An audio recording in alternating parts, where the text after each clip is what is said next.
replace the old one, but basically I'll combine these two videos when we're done. Somehow the live ended, but we're back.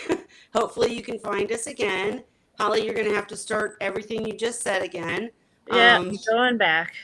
But let me make sure we are live again because I don't know what happened. Let me know because I can't see that screen when I'm sharing. So okay, I don't think we are. And I'm wondering if we've lost a connection somehow. Let me see. Okay, let me go back. Hey, it says we're live. Okay, if someone in the audience can see us, let us know. Okay, we are now live. All right, go ahead, Holly. Okay. All right. Thanks, everybody. Sorry, I can't see when I'm on another tab, so keep an eye out for me. Okay. So anyway, this is my seahorse Sadie that I raised from Fry. She's 3 years old now, a big, beautiful seahorse. And I know this was her because she was always my biggest, toughest Fry. She was the first one that learned to eat frozen food. And she was the first one to go after full-size live brine shrimp.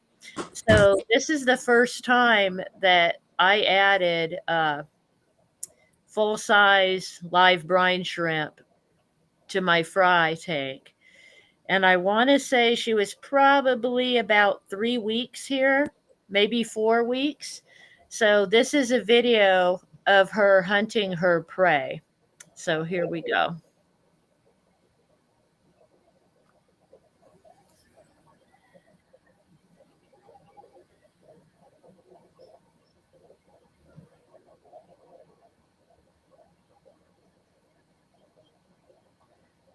I love the way she jumps when they get too close to her. So cute. You can see she's stalking them. She's got a couple in her sight. She's eating the tiny ones on the way over. Yep. And I'm putting up messages on the page and in the group to jump over to the new live. So tell everybody that's with you guys. All right. But that's too cute, Holly. She's got that one cornered now. Now watch how she handles it.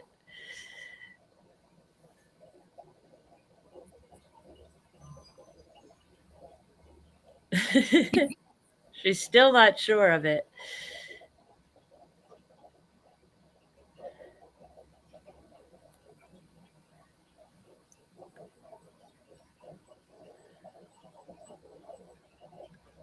She's not quite sure what to do with them. Nope. She's all, I think I'm supposed to eat you. Yeah.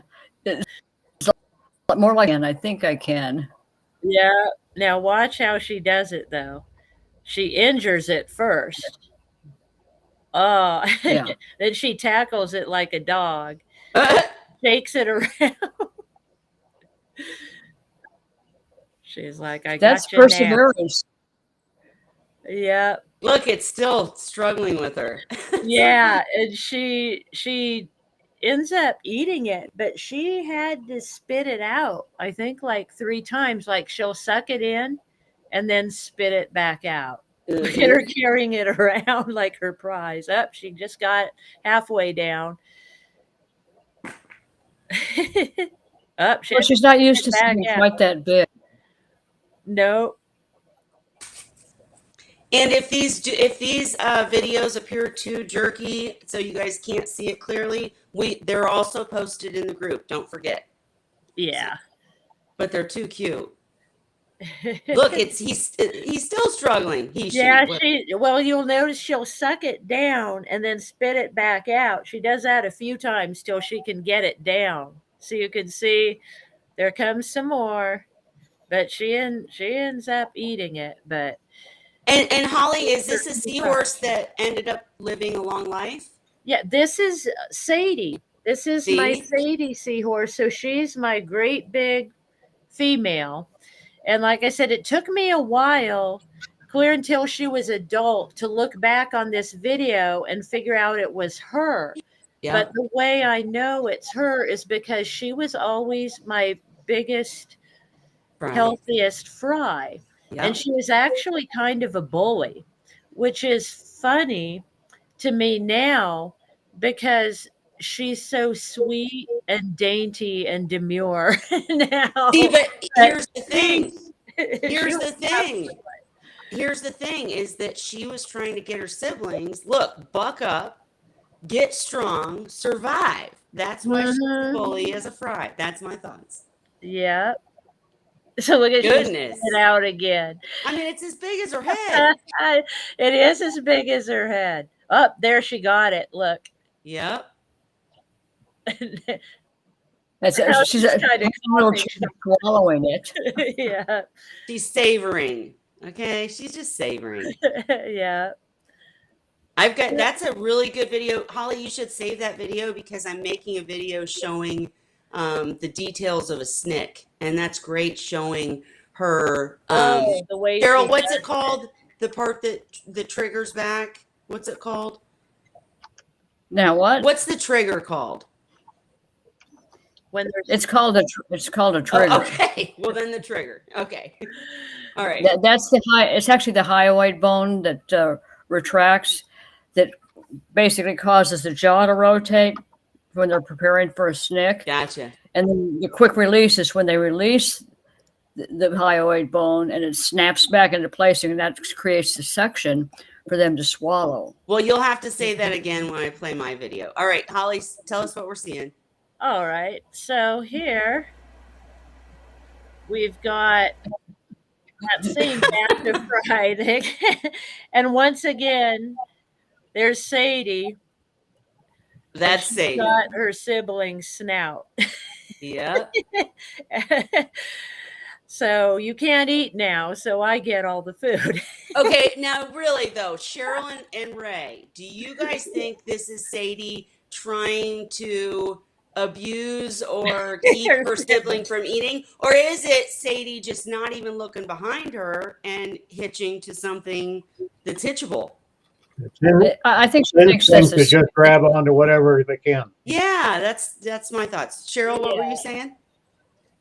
I was just saying, I think she thinks it's a stick that she's hitched to while she's trying to catch food. Right. There's a notice for a while that it's trying to get away.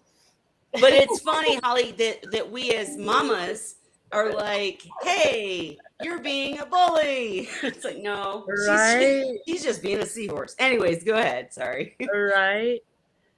Okay, so looks like we have to go back. Zen Ginger said one of her cats is named Snicks, but it's short for Snickerdoodle. So it's still cute. Oh, yeah, yeah. All right. So Don't show any of mine because I've got mine separate. okay, so I'm scrolling down. I'll just go through from one to one till we get to the bottom. I navigate back. It was hard for me because all my videos are on my phone. They're not on my computer. And then when I was trying to share them from Facebook, it wouldn't show the video. It would show this A link. So I have to do it that way. Let's see. I can't remember. 1, 2, 3. Was that the one we just saw? Let's see. Careful feeding, is not exactly as big of a... Oh, no, this is the next one. Yeah, so once again, what's cute to me sometimes when they don't have the snout part, if they got the tail, you'll see the one that they're holding will be eating as they go. So like they're getting a free ride. Yep. They're both benefiting. Too cute. They're helping each other. Yeah, feed. teamwork there. All Hey, right. Fish Fam Link. We're showing Seahorse attitudes, behaviors, and personalities tonight. And we're talking about whether we're right about what we think. Go ahead, Holly. All right. So this one, I had just given them a new hitch, this little saloon door. So it was instantly popular with everybody. And you can see these two, everybody was trying to get through the door at once. what I found, seahorses, they can be kind of smart in some ways, but they're really lacking in logic. Mm-hmm. Like they'll stick their head through a thing and And they then can't figure out how to not back out. understand why the rest of them won't go through it. Right. Well, they don't have a good reverse gear. That's part of the problem. Yep. Yes, that's true. So that's a good point, though. If you're setting up your tank and, make sure there's not places they can't get completely through or that they have to back out of. Like I had a cave, but my cave, they could circle around and turn around, Go ahead. What are we seeing, Holly? Yeah. And you can kind of figure out the more you get to know them, you'll see. And so a lot of times another thing I found is that when you put new decor in the tank, it Mhm. inspires flirting near the new decor. Ah, So that's what's going on here. Well, it's kind of funny too, because like I've had some seahorses, particularly the males, when they get pregnant, they'll try to fit through an area that they're not going to fit through now because of their pouch. And I've actually watched them, and they have the presence of mind to back up and go up higher and try to get around it. Mm-hmm. okay, Whereas- Holly, I want this video for another video I'm working on about flirting and courting because this is so funny to me. And I have a video like it too, where the males are fighting for the female and the female's like, just get off me. Just leave me alone. In this one, it's the opposite because the females are fighting over him. Oh, see? And I see that all the time in this tank now because I only have one male and 4 females. At Will this you replay it real quick? Yeah. Just hit play again. Yeah. Geez, I never had any females fighting over me. Me, I've never had any females in my tanks fighting over a male. That's so funny. Yeah, Buddy is a lucky boy. The only thing about Buddy is he doesn't know how to do the mating dance. He will not swim up. And I wonder if he might have the same issue that Dandy has where he can't maneuver well swimming. Right. Because he stays on the bottom all the time. What's really interesting to me though, and you guys remember this video when I play my videos, because it's funny to me because she was just doing the male, knock his head sideways and be like, look at me, get with me. In my situation, in my tanks, usually it's the male that does that behavior and then the female that does the upward nod when she's finally ready to do the dance. But in Holly's case, it's the exact opposite. That's interesting. Well, I'm going to tell you something else interesting. There's been times when I wondered if I was going to have a female become a male because the females in my tank will do that to each other. Oh, wow. Yeah. So I don't know. I think it's because Hey, they're all female. Real quick, when you pull up the next one, if you hit the arrow over, you'll get the next video. You don't even have to get out and in. Pull the next one up and I'll tell you what I mean. So okay. Yeah. Okay, but go ahead. What are we seeing? So here his buddies in the shark. This is like a swim through shark. So you can come. And it was another new decoration. And like I said, you add something new and then everybody's got to check it out. So this is one of their favorites. They like to go inside of it and come out the other end. And it makes for a cute, funny photo op. I mean, it looks like she's saving him. And she's at the saloon waiting for him to get away from the shark. You can do really fun things with the tank. That's hilarious. I love it. Try hitting the arrow button. Okay. The shark is mine. Let's see. Where is an arrow? Oh, now it's not there. I don't see an arrow button. All right. Do it as you were. All right. So I scroll down. And let's see what we have here. Oh, yeah. Courting around the candy cane. So this is another cute decoration I found at Petco and PetSmart have these kind of things around the holidays. So I put them in. I decorate their house for Christmas and Halloween and all that. And so And they love it. looks cute. And they love it. I found they like the little hitches. They like to play with the little hitches like this. So Hmm. once again, no arrow. So let's go back. See how But she's look, she's doing telling the him to nod. go up, and he's She's won't. telling him. She's telling Yeah. him, let's go up. And he's like, nope, I'm Yeah, staying down here. he's all, let's lay here. Look at him laying down. I could make so many comments, but I won't because it's family friendly. Oh my. All right, let's see what's up next. Here's another holiday one. So this is their Christmas. So that's actually Sadie on the left on top of the deer antlers. So that's the one you saw as a fry Hmm. earlier. So this is her full grown. And at the bottom of the tree, that's Dandy. He's my handicapped seahorse, the one that has problems with his motor skills. And then on the Christmas tree is Candy, who I sadly lost a couple months back. But look, it looks like they're under a mistletoe when they're gazing at each other.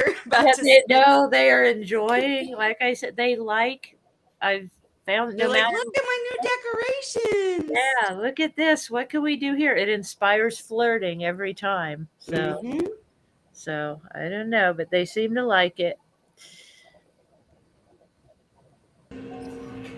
And this is Dandy in the food dish.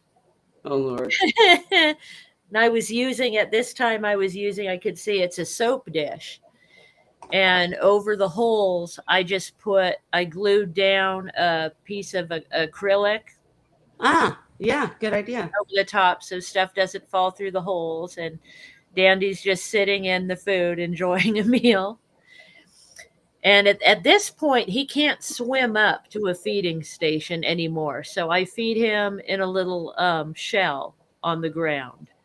I'm really curious to Cheryl and Ray because I've noticed in my current seahorse tank that if I turn the pumps off and put food down, like I don't have a dish, but if I had a dish, I'm like putting it in one area. So it's almost like a dish. And if the food piles up like that, they won't eat it. I mean, is there any logic to that? You think that's just personality or? No idea. I've never ever done it. Okay. I'm not. I suspect they may be. Their vision dictates that they're hunting a single organism, Gotcha. and it makes me wonder if a large mass does not elicit the correct prey response. Interesting. That would Because, be you my know, best. Now 'cause you they know- do learn though, because the way Dandy eats now, for the most part, is mouthfuls at a time. Yes. He'll eat like you see there. He got two in Yeah. that bite. He'll eat He's bigger, in one bite. and this is basically the way he has to feed because he doesn't have the mobility. Mhm. So it may be a learned behavior, very likely, to get past the his handicap. problem. Yeah. Possibly. All right. Are we still live, everybody? Yep, If I yep. can't see. Okay, let me go to the next thing. And this is another tiny baby that I had that was a lone survivor. This is Baby Christmas. I named him because he was born at Christmas time. And at this point, he was able to eat frozen food. But you can tell by his looks, he never grew. He was always Never. kind of malnourished, never grew, and he ended up not making it. But I did move him in with his bigger siblings. Look how much bigger. Yeah. Yeah, and I mean, they were nice to him, which is cool. But Ray and Mhm. Cheryl, again, just going back to behaviors and personalities and such. In this case, why do some fry just fail to thrive? Is it just, what they were born with, their genetics? I I mean, think it's above my pay grade. it's what? It's above my pay grade. Well, Ray, you're supposed to have all the answers. I wish. I've noticed that too, though. I've had, batches of fry where some just fail to thrive. I mean, it's just Mhm. no matter what you do, no matter what they eat, how much they eat, how clean the water, they just don't ever do well. It sucks Yeah. bad. But In my I experience, it was suspect it usually has a to whole do. batch that reacted the same way. you said what, Ray?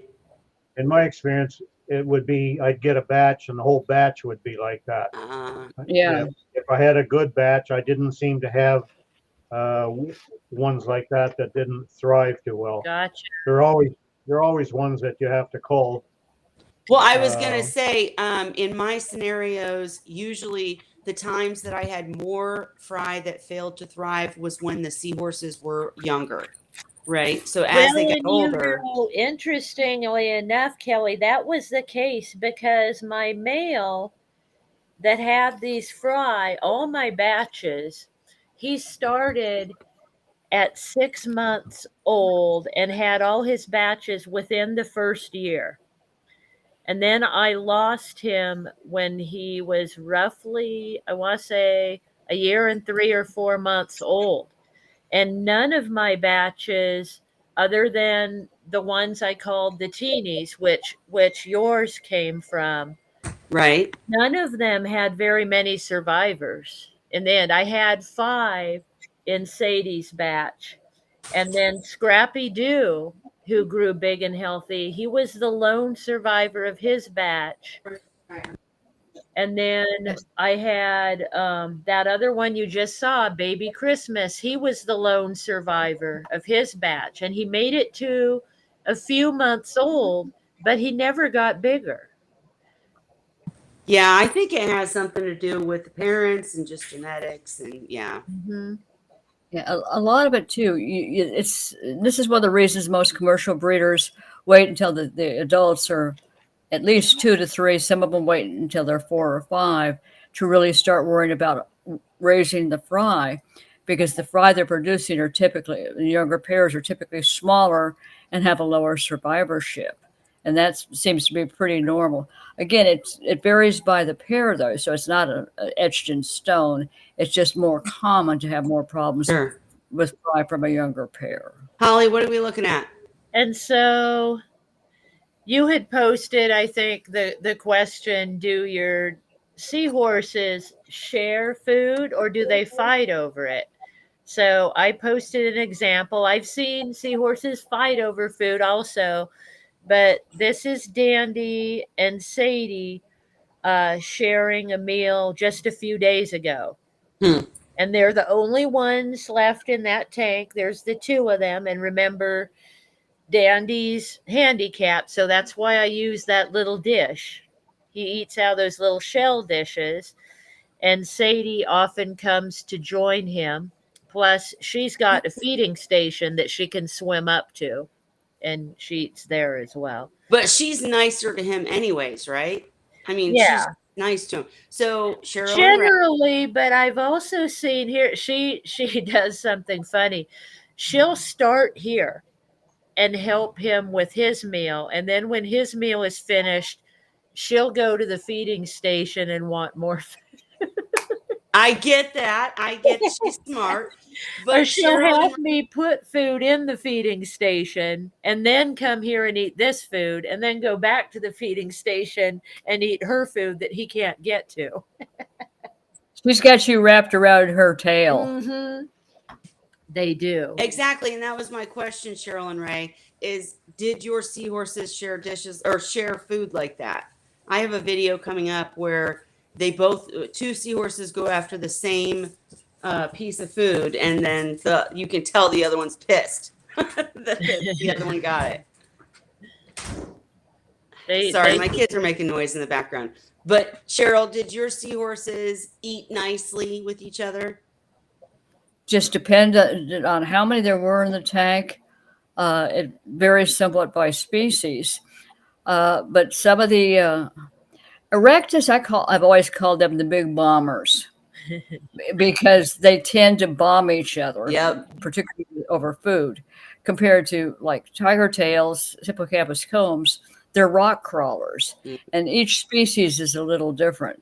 And my engines, when I was working with engines, oh God, help you if you feed food and have two males in the same tank. They have a big bony plate on their forehead below their coronet, Mm-hmm. and they just have like a battering ram to attack each other. Oh. Lordy me. Furious. Well, if my children would Stop slamming doors. I don't know though. One thing I've noticed though about my erectus is that they seem to get more polite as they get older.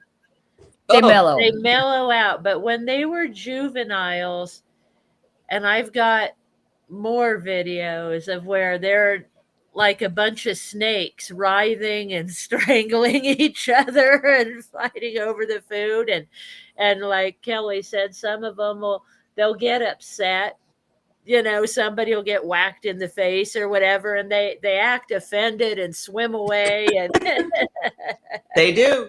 it's like It's just a mosh it's pit. it's more common in the younger ones that are actually truly battling for food, Uh-huh. as compared to the adults they're used to being fed, and they're not that starving like the Yeah, they fry are know always food's gonna starving. come.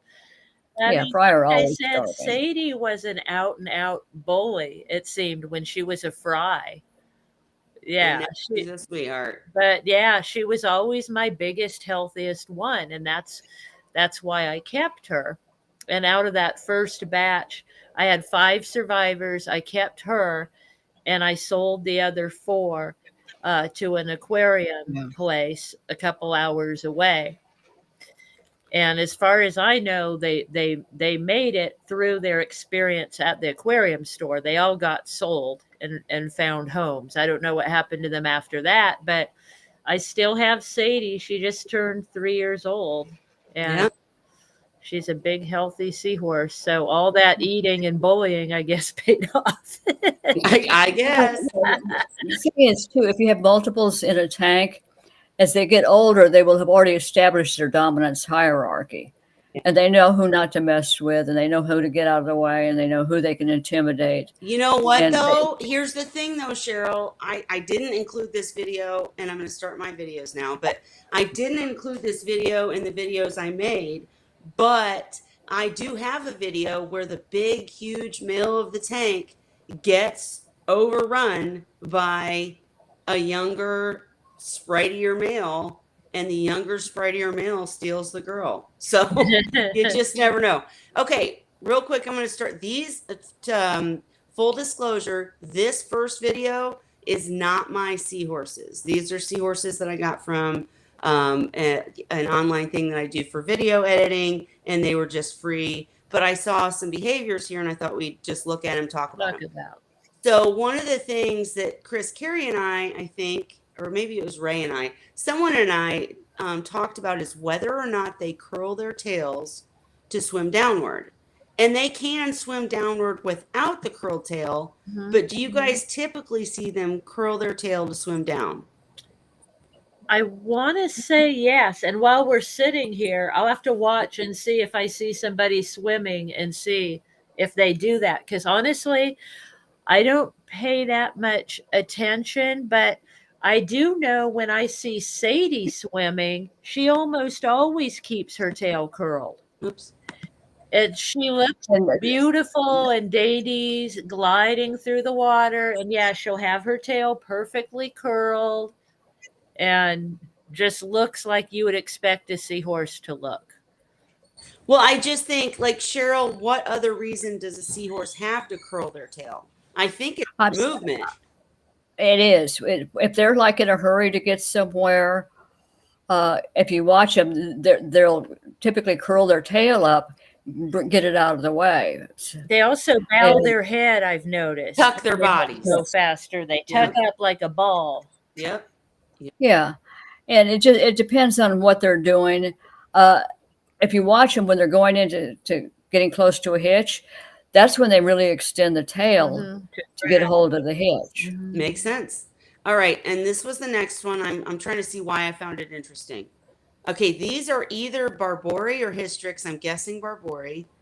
And I'm not sure why I found it interesting, just that they're beautiful. I Oh mean, look yeah, at the spikes yeah, they are.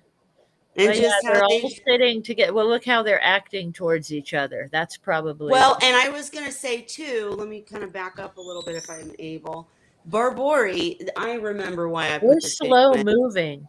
They're slow. They're very, I mean, my tank of Barbori, when they get to trying to breed, they move a lot faster than you expect.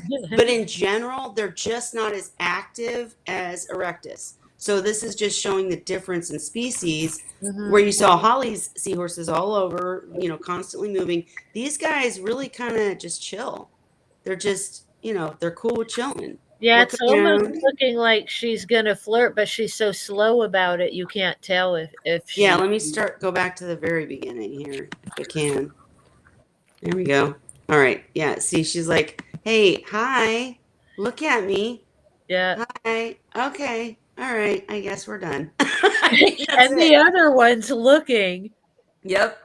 and like, don't look at her, look at me. But she's so Yeah. slow. I'm done. Right. Too much effort to move. They're lazy or That's something. cute. All right, so these are abdominalis, and I just like this was an example of the male literally sticking his pouch in the female's face. Look at me. Look how Yeah. big my pouch is. Come give me some eggs. And this seahorse might be pregnant. I don't know, but this is what they do. They pouch. They put their pouch right in the female's face. All right, we're back to the Barbori or Hystrix. And Cheryl, I wanted to ask you this because let's start it at the beginning. So when you start, you can see that this seahorse right here, has its tail on this seahorse. So at first I thought this seahorse was just trying to get this seahorse's tail off of him, but then continue to watch. So he moves his tail. He's like, okay, my hitch again. Get off my hitch. But then watch. Doesn't it look like he's scratching? Whoops. It does. It does kind of look like he was rubbing. One more time. If I can get back there. So he gets the tail off, but then I just feel like he's scratching. Trying to. Like we're over there, Well, over there. Yeah. he may not be sure if there's still something in there that can grab a hold of him, and I'm not sure that they can realize that it's another seahorse that was hitching to them, and he may think he's still stuck on something. Or something. Gotcha. after him. So in other words, if someone has a seahorse that does that, but you know that they just got out of a situation where another tail was wrapped around them or something, don't freak out because they might not be in pain. I'd watch them Gotcha. just to be safe. But I've seen a lot of seahorses do that. It's like they don't quite comprehend it's another seahorse grabbing them with their tail. Mm-hmm.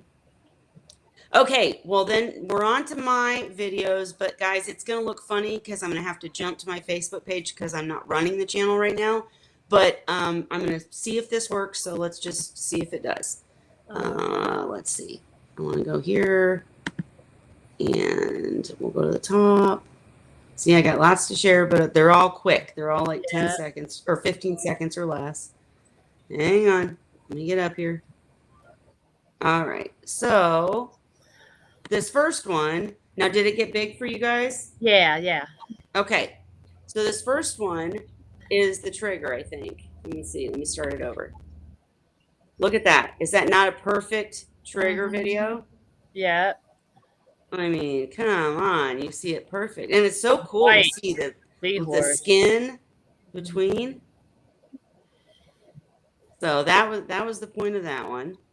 And I do have arrows, so good. And look at that beauty. Another point I want to make is, hey guys, blue background is not just to make them color up. This was a white reed eye, but look how stunning she looks on the blue background. Yeah. Right? So blue backgrounds work. Oh, I love that. I loved her so much. She was so wonderful. All right. I have one that used to be really white. It's funny. She's decided to be yellow Mm-hmm. now. but she used to hang out in this one piece of fake coral that's white with red tips. And Yep. she turned white with touches of pink Hmm. match. And she was so pretty. I named her Princess because it was like a princess in a castle, her hanging out in Sure. the coral. And now she doesn't really hang out there anymore. Buddy does. But sometimes they kind of lighten up a bit when they're hanging out there, but no one ever gets as bright white as she used to be when she hung out there all the time. Sure. And I would say, I think Ray was the one that pointed this out another week, maybe not. But bottom line is, when you do the blue background and depending on your lighting, the seahorse, or Holly, it was you. Actually, you were proving the point that seahorses absolutely change color to camouflage and just because they want to, but they will look a different color depending on lighting and background and things like that. So you can make your tank look however you want. Okay, so this one, I think I was just showing target feeding, and these are my massive, I mean, look at them compared to the Gorgonian. These guys were just ridiculously huge. This was the tank that you can see all the algae I let go after my mom passed, and that was my big male. They were huge, but you see them, they just ate it out of the water column. Oh yeah. I had cleanup crew to get it. But this shows how big seahorses can get. And that, you can target feed if that's what you choose to do. It was easy in that huge tank, and I had lots of stuff to eat up the leftovers. All right, next one. This is 2 males on a female. Look at them. They're both like, they nudge her. They're on She's top of all, this each is a little other. much. Yeah. Look at them. They're like, and there's 3 males. And did you see him? Oh, he just nicked his Yep. friend, his Let's buddy. start it over. All right. So the female is the white one, for the record. Male, male, male. All 3 males trying to get her attention, nudging her, getting on top of all of them. And then this guy, watch him in the back. He snicked him. Nicks him, yeah. One more time. Back here. This is a male snicking another male, saying, "Get back." And they all got their Oh, pouches. look at him. Yeah, he is not happy. He Take wants it the over. girl. Last time, just because it's fun. Yeah. Because everybody says males don't snick each other. Yes, they do. Oh, I've seen mine do it. Snick. Look at his face. He looks mad. Snick. Get out of my way. I had for a while in my display tank, I had 3 males and 2 females because I added Sadie and Scrappy Doo when they were young. And I already had in there Dandy and Sandy, who was the parents of the fry, and Candy, his mate. And it really shook things up in the tank when I added the 2 new ones, a male and a female. It's like they had to figure out their hierarchy all over again. Yeah, they would.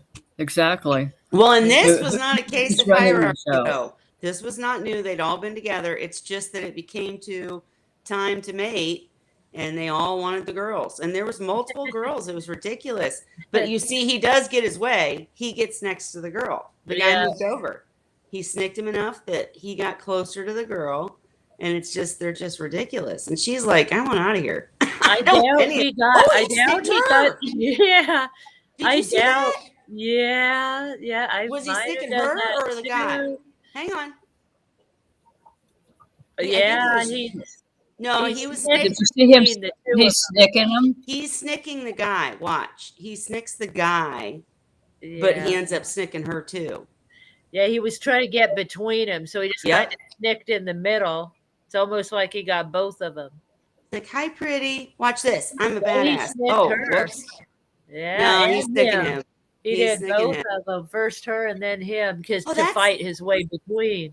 I didn't realize how good a video this was for snicking. I mean, watch. He's not snicking her.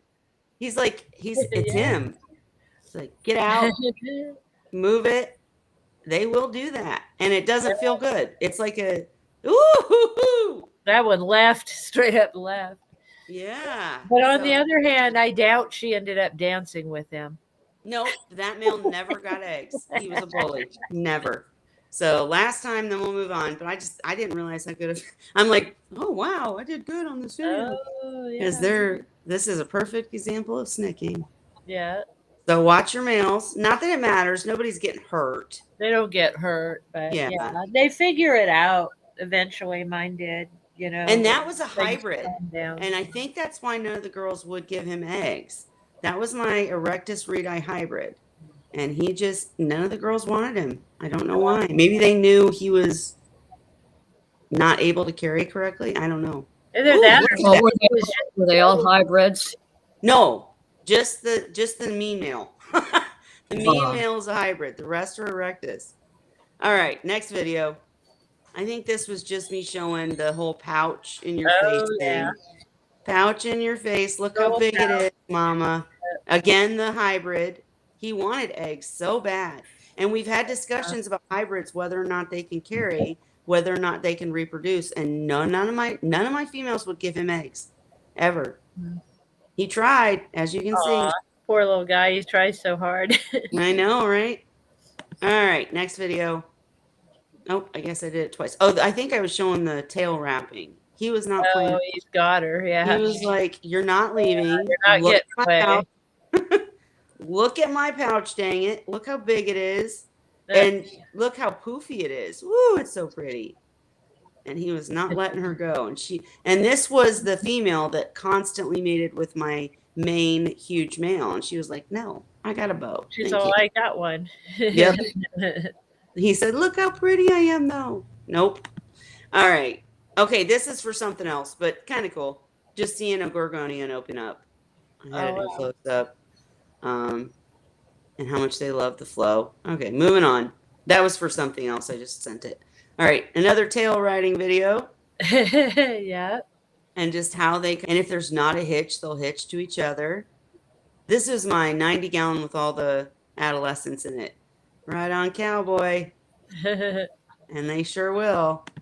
Okay, so this was another thing. I liked in the 90 gallon to put plants and chains at the top. Because they would go to the top and hang from the top. And it was just so cool looking. And obviously in this right here, the wave maker that's covered, obviously the gyro or gyro, however you say it, is covered, but it's off. That's why the food's not blowing away, obviously. But he's probably wondering where's the flow and also going after food. But they would hang. I love when they hang from the top decorations. I love floating decorations.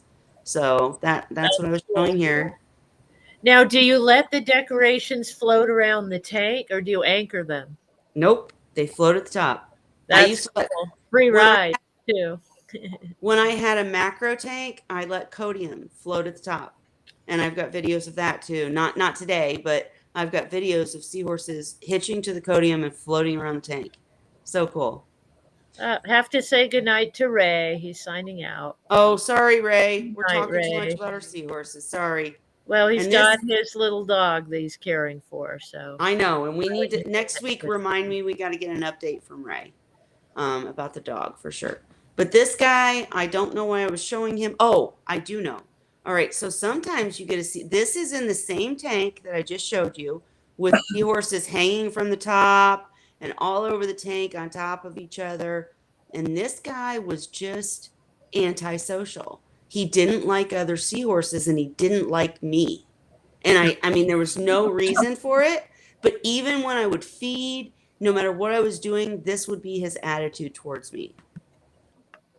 He'd see me, and he'd hide, or go away from me. Yeah, no, get away. He's not chasing. He is chasing food, but he's also getting away from me. He just didn't like people or seahorses. And I just, it's interesting to me that it just, because we say, oh, Erectus are so friendly, but then somebody gets a seahorse like this, and they're like, what's wrong with my seahorse? It's just their personality. And they can have a temper too. Dandy gets a temper with me. Well, because I try to help him, and sometimes he doesn't want to be helped. Right. Like sometimes he'll be on his way across the tank, like earlier today, he was on his way. He has two dishes, one on either end of the tank, and he'll choose where he wants to go. So he was on his way to one of the dishes, but hadn't made it yet, and it was time to eat. And I didn't want the food to sit there forever, you know. Mhm. So I reached in to kind of give him a nudge and get him moving on his way. And he got angry and turned around and went back to where he came from, Mhm. and then was sulking for a minute, Oh yeah. and finally realized that his food was still on the other side of the tank, which was where I was trying to help him get to. Yep. So then he made his way over there and started eating. But he wasn't going to let you But do it for him. he gets indignant with me sometimes, like, because I'll help him through a situation. You know, like Yep. sometimes he has a tendency to get stuck. You know, in the ocean Aquarius stuff, he'll Mhm. he'll um he'll swim and launch himself into one, and they've got, you know, like kind of a V shape, but they're soft. So he'll lodge himself right between two of the V ones, and then I have to pry it open and let him get free. And Sure. sometimes, you know, I have to handle him to do it, and he doesn't like it. He doesn't like to be manhandled. Well, So, no, he's a so man. then he gets mad.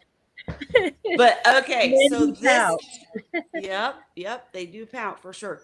This one is, I think, again, just okay. This is showing what I expect of my erectus, and this is why I've kind of been, um, I don't know how to say it. Like it just hasn't been the same since my first round of seahorses many years ago, where they got huge like this. And you can see this tank is neglected. Look at this algae. This is after my mom passed, and I was letting it go. And these huge erectus that kept giving me babies constantly would, I mean, I walked in. This is my daughter that you'll see waving right here, but she walks up to the tank, and this is how she's greeted. I mean, they're there. Hello. Hi, They're looking Mama. for food. Yeah. I know they just Come want feed us. food. I get that they just want They're food. starving to death, They Yeah, according to really they're them. so are. starved. They're like, Right. But I'm just saying, and that one does look thin, actually, to be honest, really thin. Shouldn't look like that. I think they had just done an egg exchange, but I can't remember. But I'm just saying, this is, kind of what I got used to. So now when I have shy or antisocial seahorses, I just don't know really how to react, because this is what I always had is seahorses that just greeted me at the glass, so comfortable, not afraid of me at all. And these are obviously much older now, was seahorses. that Though. the one though where you had that kind of bully male In this tank, in yes, the tank? that is the bully I male right there. think that has something to do with it, because I think seahorses like that stir things up and create competition and maybe inspire the other ones to be more active. Well, I don't think that what you're saying is wrong, but I will say he was the new guy. So these guys were already like that. These were So my they were like original. that before he came in. So this was my big purple male that got to like 12 inches. Uh-huh. This was my female that was his mate. This was one of theirs. The rest of them are their fry. Okay. And then this guy was a hybrid that was added. And so I don't know. I'm just saying all of these guys were always like that. And the hybrid came in and he tried to bully his way into something and never got eggs. But they were always just so friendly and all over the tank and just up at the glass. I don't know. I miss it. I'm gonna train seahorses to be like that from now on. But anyhow, let's see if I have another video. Let's see. Okay, this was ovipositor. So if you ever want to, if you're hoping for fry and you're like, does my female have eggs? And is she ready to give them? So you can see how fat she is, right? And that's a clear indication. But then if you watch right here, you will see that there's something poking out. And that's the ovipositor. Let's see if we can see it. See it? It's just starting to poke out because she's not ready to do the exchange. But right here, that little white thing is the ovipositor. And when she connects with the male's pouch, she inserts that, kind of like the opposite of humans, right? Won't go into detail, but she inserts that and gives her eggs. So I just thought that was cool that you could kind of see it. Cheryl, you see it? Oh yeah. I like it when they get us all the way out and they're still trying to make an egg transfer. And they can't, right. But look at that. You can see it. It's coming out. She's ready. And look at that fat pout. Like when they start, which you can't have just a fat seahorse that has, you know, extending lumps past their spines. But this is definitely a pregnant female. Cheryl. What I get a kick I about see is when Gina's Reef is here. Hi, Gina. Hi, Gina. Hey, Cheryl, is this an indication, the fat between the spines, is that an indication of a pregnant female, or can you have a fatty female? most of the time, that's what I was going to say, is when the females are getting ready to transfer eggs, they generally get quite a bit larger and rounder. And then after they deposit the eggs in the male's pouch, it usually takes about 3 days, they all of a sudden start looking a lot thinner and smaller than they were before. And that is normal. Sure. No, I just meant, and I'm glad you said that, because in the last video I made the comment, you know, I think that female that looked really with a caved in sides, I think she had just done an egg exchange, because they can look really thin after an egg exchange. I agree. But, and they shouldn't look like that any other time. But I just wondered, can a seahorse, male or female, get that fatty looking tissue between their spines when it's not a pregnancy thing? Usually, if I see them getting that fatty between their spines, when the female is not carrying eggs or the male is not pregnant, they're going into a quarantine tank, and I'm going to be looking for antibiotics. Okay, so if you have a fatty and she's not pregnant, maybe watch it carefully. But I'm thinking if I see them starting to really bulk out and get really round, I'm thinking internal gas bubble disease, sure.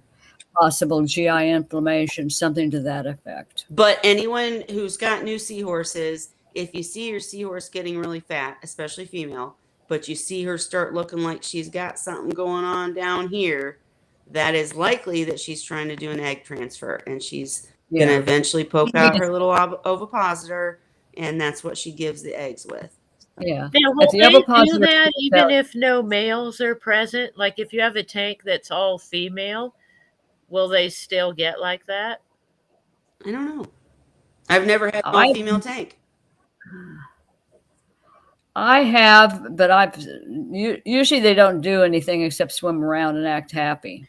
So they won't have the ovipositor sticking out, or do they still get fat with eggs though? Not usually. It's usually the stimulus of the courtship that generates the egg production. Gotcha. Oh, so they might not even produce eggs then if they're not going to court. Right. Exactly. Yep. So last time, and I'll move on. But yeah, I thought I found it, and I thought that's and this was my main pair, and you can see they're pretty practiced. She's all fat, ovipositor. He's there, ready. They're about to spin. She's like, "Get up here, buddy. Get up here, buddy." But I just thought that was I'm going to do a short of this to show the ovipositor. And if anybody has a video of an actual extended ovipositor where it's really extended, send it to me, because I'd love to post it. All right, what else I got? Okay, this was just to show, this was my pair of, not hybrid, what are they called? Piebald seahorses from Seahorse Source. And I swear to you, this seahorse was see-through. When she turns, yeah. I mean, she's like see-through. It was amazing. And they were shy. This is kind of also to represent to someone new. When you first get seahorses, if they're not all active and they're just kind of chilling and kind of checking you out, that's totally normal. They're just figuring out the tank, you know. But she was so cool. Oh, I love that seahorse. And she was looking at me like, who are you? And this one's like, food. Yeah. Yay. And there's the curled Yeah. tail to go down. Yeah. Curled tail to go down. All right, I think that was it for that one. This one is, okay. This one is, I did a video about this before, but this is reed eye, my pair of reed eye. Female on the left, I think in the video. Yeah. Male on the right.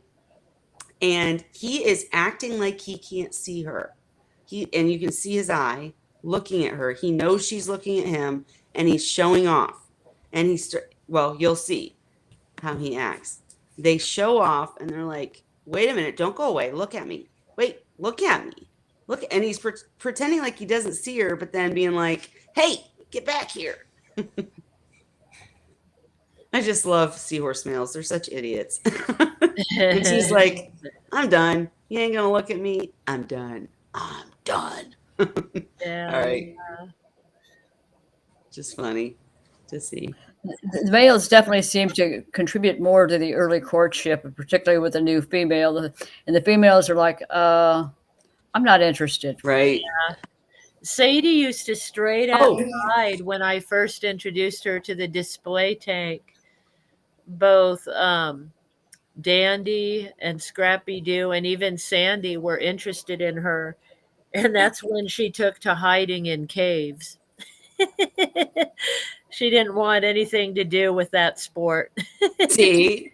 Okay. My favorite is when you've got a male, an older pair, a male and a female. They've completed an egg transfer. And 3 days later, you're watching, and she's still trying to act like she's got more eggs to give to him. Oh, Lord. She's wagging her tail and trying to get him to dance with her and stuff. And it just makes me laugh because when you witness the egg transfer, you know it's already done. But the female hasn't quite figured it out yet. Right. Well, and that's, I meant to include a video of a female doing the nod and of the actual egg exchange, and I guess I just forgot. But I do have videos of that out there. If you're interested in seeing, just let me know. And I'm going to do shorts of all these because I feel like, easy to look at if they're shorts. But this was the video that I told you guys was the opposite of Holly's video of the seahorses sharing a meal. So watch these two and then watch the expression on this male's face when the female gets the food. Oh, that was a choice morsel, too. Look at him. He's like, Uh, hell no. Hell no. What did you just do? You took my food. I thought that was so cute. Yeah, that is. Look, I think he snicks her or tries to snick it away from her. That's what he's not snicking her, but he's trying to steal the food from her mouth. Yeah. Right? I Here. see my friend Walter's here. He doesn't keep seahorses, but he's interested in them. So this Cool. is a good night for him to join us and watch. So I'm about to pause when he tries to steal the food. Ready? See? I couldn't pause, but he tried to steal the food from her mouth. You He could was see like, the "Hell no." snick where you saw Yeah. it all blow out the gills there Yeah. after. It's a good Yeah. example of that too. I think I have another video of that. There you go, Snick. That puff. Yeah. My seahorses don't play when it comes to food. They don't care if you're male, female, or other. All right. Oh, this was just it's for something else, but just showing that we always need to rinse our Rinsing food. brine shrimp. Yep. And that's a little high. I've noticed that if my water's high like that, this is actually a bad video because when it's high like that, it seems to break up the food. So definitely go with a trickle instead of a hard stream like that, in my opinion. You guys back me up or think different? Yeah, I'm fine with that. The biggest thing, my concern, is if you have chlorinated water, which you're going to have if you live in a municipality, you can't run it over the seahorse food. So use RODI? Yeah, you need to use RODI water because if it's got chlorine in it, you definitely don't want to give them something that's got chlorine on it to eat. Sure. Makes sense. Good point. Okay. So this was, I think maybe just showing the eye movement. That's the your cool eye pretty white movement. one again. Yeah. Yeah. I can't remember why I included this. Maybe this was when I was supposed to talk about how the background makes them look so cool. Yeah. Help them stand out if Yeah. you're photographing or videoing. Yep. Okay, so let's see. I don't know what this one is. Let's see. I don't know what that one was, guys. Maybe just when she Oh, the was way moved. she's moving over the rocks looks like she's hunting. Yeah, Maybe that was that's it. what you were showing. That look at her eyes scanning Yeah, constantly. they're Is in there food anything in there? here. Yeah, They're fascinating creatures, I think. I they mean, I are. love They're watching. interesting to watch. And then this one I think was just. Oh no, you know what I think it was? Hang on. It was, and this isn't a good representation, but I'm going to post a picture. It was her sparkles. Look at the lines in her design. Can you guys see them on the video? I can't. Yeah. Yeah. But she has these intricate lines and designs and patches, and I was just like, that's so gorgeous. And the next one, the male has more patches. Look at all those splotches and the sparkles. They're just, and It's in the eye, almost reed-eye looking. Is that a reed-eye or a hybrid? that is a reed eye. And the last one was I too. usually see the spotted in the reed-eye have spots. Yep. I used to have a pair of reed-eye, and yeah, they were like that, yellow and white with brown spots. Very pretty. Yep. But the sparkles in the saddles and the design, like the saddles seem to be more erectus, and the sparkles are universal. Man, my erectus gets so sparkly, and sometimes you can't capture that in a picture, but I mean you can see it in this video. I mean, this is reed eye, but the erectus have it too, and they're just in person. They're so pretty. It's really pretty. Dandy gets really sparkly because he's such a dark seahorse, so it stands out, with his silver sparkles when he gets. Yep. A lot of people want the bright yellow or orange or whatever, but sometimes the darker ones with their sparkles. I love the ones Tammy Wise did. I can't remember the name. I think it was like Snow Whites or something. And they were like jet black seahorses with white patches and sparkles all over. Oh my God, they were gorgeous. Wasn't that erect when she was working on the erectus to really bring out the color? Yes, yes. And she ended up going the other way because she had jet black seahorses with these bright white patches and sparkles. Mine did that for a while. My juveniles did. When I had them in a tank that didn't have a whole lot of decoration in it, but they liked to match the black cords and the overflows and the airline. So they turned like black with silver saddle Right, marks. but They were so pretty, but they didn't stay. None of them stayed. Now they're all yellow and beige, and no one stayed black and silver. I get what you're saying. Absolutely true. Seahorses will change color. Absolutely. And if they have a favorite hitch, they'll turn that color. You've proved that multiple times. But in this case, just like in the piebalds from Seahorse Source, they were bred for a specific trait, right? I'm not saying that because I know that a lot of people bought piebalds that didn't stay piebalds. I'm not saying it's for sure, but mine did. And in Tammy's case, hers, I think they were Snow Whites. I don't remember the name, but they stayed jet black and silver. And yeah, I don't know why. I don't know what she did. They won't share the secrets, but yeah, pretty amazing. In this one, I think I was just showing, I know these aren't the same seahorse. I think I was just showing that these are all erectus. They can be so many different colors. I didn't include a yellow one, which I should have, but Colors, they patterns. can be. Some have theory, some don't. Yep, my little Siri baby. Yep. And mine have never kept a Siri. Mine either. They don't have to. Candy I think we kept a tiny, tiny little bit. And Sadie has it a tiny, tiny little bit, but not long and flowy, just like little stubs here and there, so that you can barely tell. But well, I think we talked about this before. In that, I think we have come down to the general consensus that the Siri is more about camouflage, and because our seahorses feel safe in the tank, they don't need it. You know what I mean? So they don't typically keep it. Obviously this was a fry. This was a little one, Yeah, and so he was maybe they gorgeous. But feel vulnerable as fry, so that's why they yeah, develop it as fry because they feel more vulnerable. And as they grow up, they realize nobody's trying to eat them. You're just trying to feed them. So they're well, and that's resistant. that's not for sure because I've seen many adult captive bred in a tank seahorses, adults with Siri. But I just would say don't buy a seahorse for Siri because it probably won't keep it. Is my point. And then I think this was just showing my little The fry tank. Yeah, look at them all in the well, plant. yep, I was showing my seahorse fry plant where they were literally everywhere. Oh God, They're I love adorable. Look at fry. them all tucked in. I miss this. This must have been when they first woke up. They'd all go on the little tree, and oh, I miss my little Did baby. you ever have them get stuck in Nope. those ever? I Nope. always wondered about that because I used to use these grass ones. They were like grass, and some of my fry used to get stuck in it. They'd Well, be Holly, I shaking to think get you just out. I think you have needy fry or something because Well, you the look at this blades little were a lot smaller. Like those blades look pretty big, and the yes. blades in my grass, they were thin like lawn grass.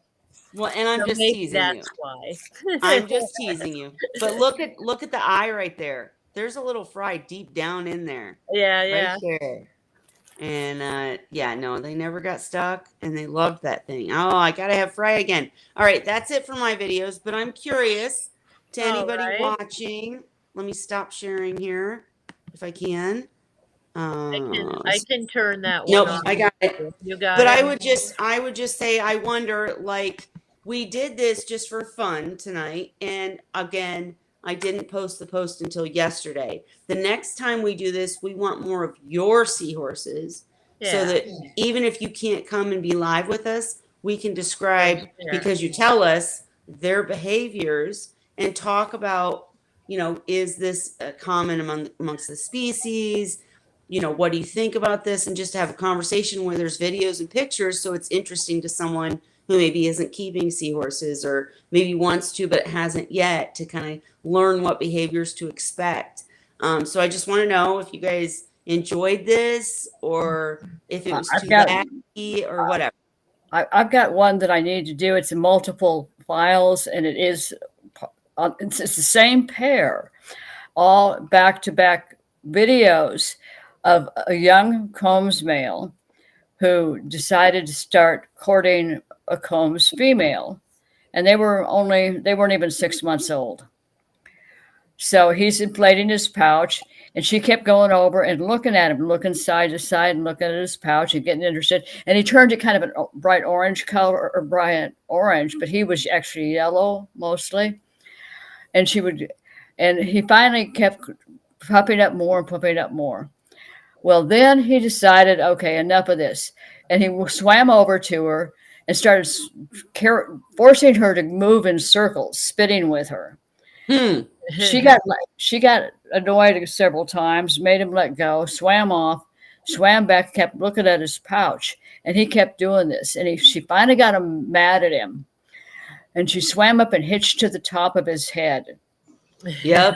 And I was never sure if she was telling him to get his head out of his pouch or use his brain. Yep.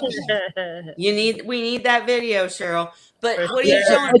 It's actually a series of like 5 videos because every time I turn around, they were back to doing something else again. Yep. And it was until the very end that they got the hitch to his Well, head. You can always It was send it to me. hysterical.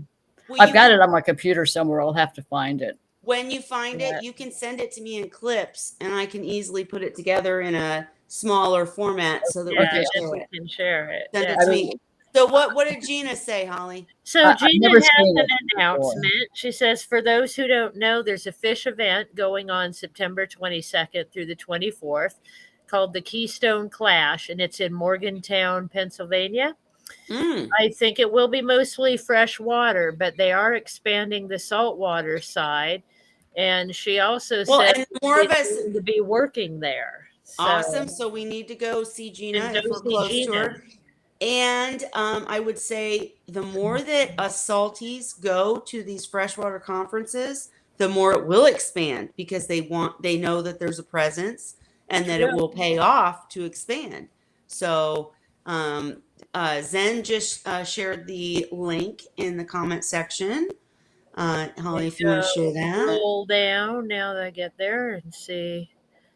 Yep, and then this is the fun of running the video. Is that Yeah, now I have to find it because I had to hold on to that for a while so I wouldn't lose it. Here we go. So here's the link for anybody who's interested. And it will be in the comment section. Now, Holly, you have to scroll back because Zen and Gina made a couple different comments. Let's see. Zen said, she does say it's a popular event with the Fish Fam. Awesome. We need to support it. If I was there, that's on the East Coast and I'm on the West Coast, but right. If we can't make it, we can at least talk about it. If we can't make it, we can at least talk about it and support it. But Zen said you can also use tank water to rinse if you're going to do a water change anyways. That's a good way to do it. I think that's an excellent suggestion. And honestly, I've always rinsed mine under sink water and I've never had an issue. So I don't know. I know what we have in our water here is chloramines. But I don't think I don't think our water here is that bad really compared to other parts of the country. Yeah, see, I use tap water, but then I'm on a private well, so I don't have to worry about it. But if you're out of a heavy-duty municipality that's chlorinating the water, you could create some serious problems for yourself if you rinsed off food with the chlorine in it. Well, I'm glad you mentioned it, Cheryl, because I am on bad water and I didn't know. I mean, I guess I just didn't think through the fact that rinsing it in tap water might be a problem. I always have, and I haven't had a problem, but who knows if problems Maybe I've had have been. Well, maybe the problems I've had, I didn't realize that was the cause. That was who part knows? Yeah. So I'm going to change that right away. Well, you can test your water because it may be, by the time it's coming through the pipe system and through all the treatments, it may not contain anymore. It depends on the municipality and how their water is being treated. And see, that's how mine is because I do test my water now and then. I have a kit, you know, for chlorine, like for using in your swimming pool, actually. And it doesn't detect any coming out of the faucet. And I got it so I could detect for my Rhodi water. You know, but it's not coming out of my faucet either. So, well, it's like some people. It varies by time of year too. So what maybe normal water in the rainy season with treatment, and like we're under a drought right now. If I was on a city's water right now, I can guarantee you the chlorine would be significantly higher than it would be normally because we're in a drought. And that's something that you need to, it can cause problems that you may not even notice right away. Yep. Just something to think about. And Walter, we love having you. And if you enjoyed this, like if showing our seahorses, because like I said, my boss said, you guys talk and talk and talk, but you don't show anything. So I thought maybe you guys would like this. Let me know if it's been entertaining to you or what we could do better with it. And Zen Ginger also said, so not that I would do it, but theoretically, if they had a more active community tank, do you think the Siri would be more prominent? What are your thoughts, guys? Meaning they might feel more threatened by other animals in the tank? I think in a big tank with a variety of different other species and a lot of macro, you may see them retain the Siri longer. But it's one of those things where very rarely do they keep the Siri into adulthood. And it tends to stay. I wish we knew scientifically why. Yeah. It's probably an adaptation, and it may be related to the predation in certain environments that have created that evolution. at this point, I don't think we know enough to really have a theory. Well, someone needs to tell the seahorses that we like the long flowy We like hair it. Please and keep that it's popular now and they need to grow it. That's all. I'm wondering if it might have to do with their environment as fry and that they're hiding in plant material for the most part as fry, and maybe nature has decided that they don't need it as adults, perhaps. It could be a survival strategy for fry. Yeah. Yeah. The thing is, even in a Yeah, brood but 50, why would 1 or 10 out of 500 and the other 499 whatever not have it? You it's know? called speciation. All living organisms are they're basically developing new species all the time, and it can be a very gradual process. And I suspect that's where the Siri comes in, is it can potentially give them a selective advantage in certain environments. Therefore, it's going to be selected for to reproduce that. But at this point, we don't have enough to go on with Erectus and some of the other species to really determine if that's really what's going on, or was the Siri something old that was the species no longer really need? That would be the Right. other alternatives. I would guess the alternative because we like the Siri, and as you know, as breeders may try to gather seahorses with Siri to breed, especially if they retain it to adulthood. But like, I don't know at all. But I didn't notice any males or females liking each other better or more because of Siri. Like, it's attractive to us, but probably not to them. You know what I mean? So, well, the I other don't know. thing too, when you're looking at it, it may have a dependency in certain types of environments that enhance the potential for Siri. The only way to know for sure, quite frankly, is to do DNA testing on them. Yeah, which is what us average folks can't do. And Zen Ginger said that's how evolutionary changes happen in general, very slowly, only a few at a time. Then if those are the ones that make it, the gene carries on. So yeah, maybe genetic. But I Yeah. really feel like it's probably the past thing where it's being etched out because you just see so fewer and fewer with it. Certain habitats may actually enhance the survival with Siri. Maybe. At this point, we don't have enough information to really determine that at this point. Look out, here I come again. So I just put this up just to share really quickly for anyone listening that doesn't know what is Siri, like for instance, for Walter, who's new to seahorses. So if you see, all these little crazy branch-like growths on this little guy, that's Siri. And if you look at the post that we made, the guy in the very right hand bottom corner, he's covered in Siri. Are you able to share that? Probably not. Let me see if I can get it. The yellow guy at the top corner. No. Hang on. If you look up though on our Wine Wednesday thing, the yellow seahorse you have that's above Cheryl has a lot of Siri. Yep, that's one of a great example. Lucy's seahorses that was quite. It wasn't quite adult, but it was quite large, and it had tons of Siri. No, I was gonna try to show this. This is what I meant. If I can get it, let's see. Nope, it goes straight to the thing. Guess I can't. All right. Well, if you're on Facebook, if you go to the actual post that showed this stream starting, the picture that I made for the post in the lower right hand side is a seahorse with amazing Siri. I probably won't get it done right now, so no worries. Anyways. You did a good job showing. Says that's how evolutionary changes happen in general, very slowly and only a few at a time.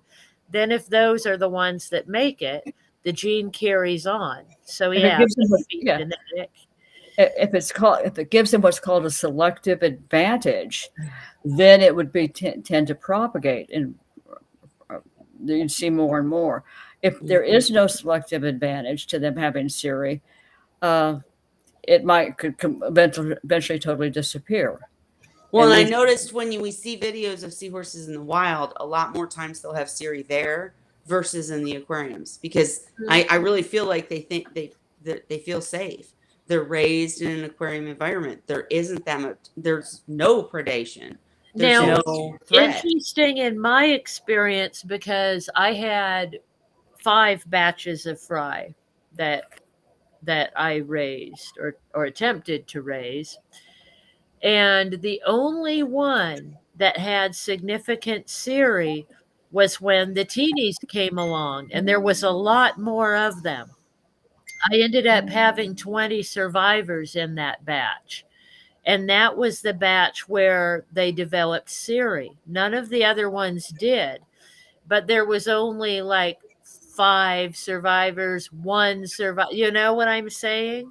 So the one where they had the most survivors actually developed Siri where the others didn't. yeah, it's like painting goats and there's all kinds of different genetic things that can go on. I at one point transferred a pair of whooping cranes when they were critically endangered from the veterinary hospital after we treated them to the Denver Zoo. And we got them in. They did DNA testing on them. They declared them genetically different. And all of a sudden, when they produced eggs, none of the chicks were viable. That's when I turned the DNA card one of the DNA cards upside down and explained to them they're genetically, they're almost, basically they were siblings, but they didn't realize it because they were reading the card the wrong way. So there's a lot of easy ways to make mistakes when you start talking about this stuff. And it's one of those things. It's like one of my favorite erectus was always ruby red. How many of you have seen a ruby red erectus? Not often. Yeah. So Chris Carey just shared with us some pictures showing Cool. Siri and seahorses. So I'll share those with you guys. So here's the first And are one. these Look at his head behind the plant. so wait, Chris, I want to know, is it species related?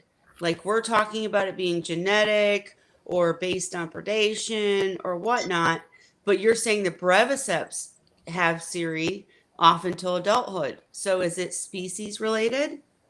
Maybe, or where they're from? I'm just curious. But go on, Holly. Sorry. Yeah, so let's take a look. Up, look at that one has all the way down his spine, looks like. Yeah. Oh my gosh, that almost looks like a hystrix or a what's the other one? Barbori because of the spines. My goodness. Yeah, I wish Chris could join us and tell us too Well, no, that's Siri. I get it. That doesn't look Yeah. like a hystrix or a Barbori. But he could say, you know, what the seahorses are. I don't know all my seahorse species, so look at that. And I Cute. think these are the breviceps. I think that's what he said. And what an adorable picture. Oh my god. Look at his facial expression. I love Yeah. it. Oh, look at them all bunched up like that. If they don't have a chain to hold on to, first of all, they'll fight over the chain or they'll share the chain. And if they don't have a chain, they will hitch each other. They're all That's attached fine. on each other. That's Oh, Chris said there's definitely a genetic component. I did a selective breeding program on potbellies, abdominalis, and was trying to do a program focused on Siri amongst other things. We'll see what else he That's says. interesting because I was working with the San Antonio Aquarium, and they had basically pot-bellied fry, and all those Look at that fry Siri. had extensive Siri. back to that one. Still though, look at Very that Siri. cool. Man. All right, let's unshare. So yeah, these were the teenies. So that batch I got Siri, which eventually went away. Mhm. But like Sadie's batch, which were the first ones I raised, there was 5 of them that made it to adulthood, and none of those ever had Siri. See, it's just so Although It's weird. Sadie has sprouts of it now. Like I said, she has the little tiny, you'll see it around her face almost like whiskers, like little whiskers, like the start of them. Yeah. Not full blown branchy, ferny like that one I had did. Sure, my seahorses from Vincent, the male has like a little bit of spiny pretty, but it's not the full fledged like you Mhm. said. I want a seahorse with full hair like mine. Like a lion, On wouldn't my that be baby, cool? my hair is crazy full, right? Mhm. So, Mhm. That and would sorry be I keep turning my camera off, guys. I'm munching as I cool. didn't want to eat live. But Chris, we want to know what happened. Okay, Oh, Chris said here we go. the tank with heaps of Siri covered breviceps needs a good clean. We don't care about that. We want to know what happened Well, maybe that with, has something to do with it too. right? Is there more Siri when they have more algae in the tank? I'm Because wondering. they're blending in, right? But I want to know. You said there's a genetic component. I want to know what happened with your selective breeding program on potbellies.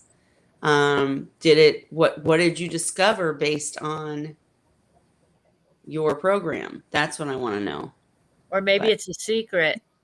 maybe I know every time Chris will tell us something, and I'm like, well, what happened? Oh, I can't tell you that, Chris. Come on. What's the point then? No, I'm teasing. It's cool to still know, but yeah, I think it's one of those things. Most of this stuff we'll never figure out, but sharing about their personalities and behaviors, I hope will help the Zen gingers of the world that are getting ready to set up and maybe see a seahorse scratch and think, oh my gosh, and start to freak out, and then remember this and say, wait a minute, do they continue to scratch? Like if they just scratch, it could be that a seahorse irritated them or somebody was hitched on them and they didn't know. Versus if they continue to scratch, then you have to worry about it. Is your fat female carrying eggs or does she have gas bubble disease? Well, let's wait a minute. Does she have an ovipositor? Um, is it continuous or does it go away at some point after she's nodding and circling with a male? Those kind of things will help the future seahorse keeper not freak out when something happens that, we talk about all the bad stuff a lot, but often it's a good thing and you just don't know it. She just got eggs. Well, one thing too is Siri, depending on certain environments, may actually give them a selective advantage to reproduce, and it may be more common. And then once they get larger, they don't need that additional protection. It's there's all kinds of theories that I could come up with on it. Yep. And real quick, Holly, I know you're about to share, but Zen Ginger said you can guarantee I'm going to freak out daily at least once. It's just how you roll. But I can guarantee. I wish Holly still had my face up You'll because learn I'm as you saying go. Here, I'll put you back on. real quick because I can guarantee that will be the truth for the first month. Then you'll be like, I got this. I know my seahorses. Hopefully what we're doing now is helping you in the future and anybody else, but you're going to be like freaking out at first and messaging me, I hope, with every question and being like, oh my god, they're doing this, and I'll say it's okay, this is fine. And then you'll be like, you'll get to know them. I swear you bond with your You seahorses. start to learn. And And different then ones have different behaviors. You'll see Yep. something that's not normal for one be normal for this other one. And You then you'll don't figure worry. it out though. Yeah. You And figure then it you'll out feel as you go. comfortable and you'll love your tank. And I swear, I loved my reef tank. I love my fresh tanks. I know I had relationships with my discus and angelfish for sure, but with seahorses, it's different. I swear that's what I was kind of trying to show when them coming up to the glass and the Yeah. way they look at you and the way Oh, they tell you what they need, right? So a seahorse tank is so, it's different in many ways. It's the same in many ways, but the bottom line is the relationship, I swear, is different because they're like my kids. And And some people don't go that far, but if you do, it's cool because they will tell you what they need Yeah. and you can literally like communicate with them. It's insane. Hi, Chris. Chris. Who's the beard? It's cold where he's at. They're in the opposite season in Australia. Yep, he was Yeah, here The last opposite end of the world. He was here last week, Cheryl. You missed it. You missed his cool hat with seahorses all over it. Yeah. And I want one of those. I know, right? Me too. We gotta make him for the SWS channel. But Chris, I want to know what happened with that breeding program. Yeah, so the selective breeding program on the potbellies, that was my princess breeding program. It works. It definitely works. Like a much higher percentage of fry coming through the ranks than normal, all exhibited Siri and a lot of the other things that I was selective breeding for. So it does definitely work. I didn't quite get the rates up as high as I would have liked, but I didn't really have as long as I sort of needed to do as many generations as is needed to get a really high rate of them all exhibiting those traits. So basically, you're saying that, and I know you can't share the secrets of how you were breeding it in, but the basic idea is taking two seahorses with a lot of Siri and then breeding them, and then their offspring, taking that and breeding them. I get that part. And I know, again, you can't share the secrets unless you want to, but overall, so you're saying it is genetic. It's just about taking traits and mixing them is the main. Yeah, definitely. So it doesn't have to do with predation. It doesn't have to do with macro. It doesn't have to do with what's in the tail. Well, so it definitely is. There's definitely a really good genetic component. So if you take, say you've got 1,000 seahorses or even 100, and you take the best of the best seahorses that have the traits that you really, really want, and then you breed those seahorses together. So you find a really nice male with lots of nice Siri happening, and then likewise a very similar female, and you breed those, you'll definitely get a decent percentage of fry that exhibit those traits. And if you keep doing it generation after generation after generation, they just keep getting better and better and better. Now in the wild, like, predation would definitely come into it, because in the wild, if the seahorses have Siri and those Siri help them better blend in and camouflage, and that's an advantageous trait. So it means that less, as a percentage, less of those seahorse fry, as they grow up and as they mature and go about their lives, less of those fry that have the really nice Siri that blend in with the seaweed or whatever they're in amongst.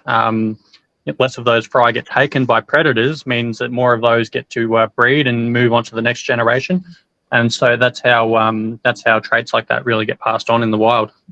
So it's really about just like some seahorses, whether the species, it doesn't matter. They carry the trait, I can grow Siri. And whether they do or not depends on the situation, but they can pass on that trait to their offspring. I get it. Okay. Interesting. Right. Because those are the ones that survive in the wild. If the others don't survive to breed, then there's more of the ones with Siri to go out and breed. Yeah.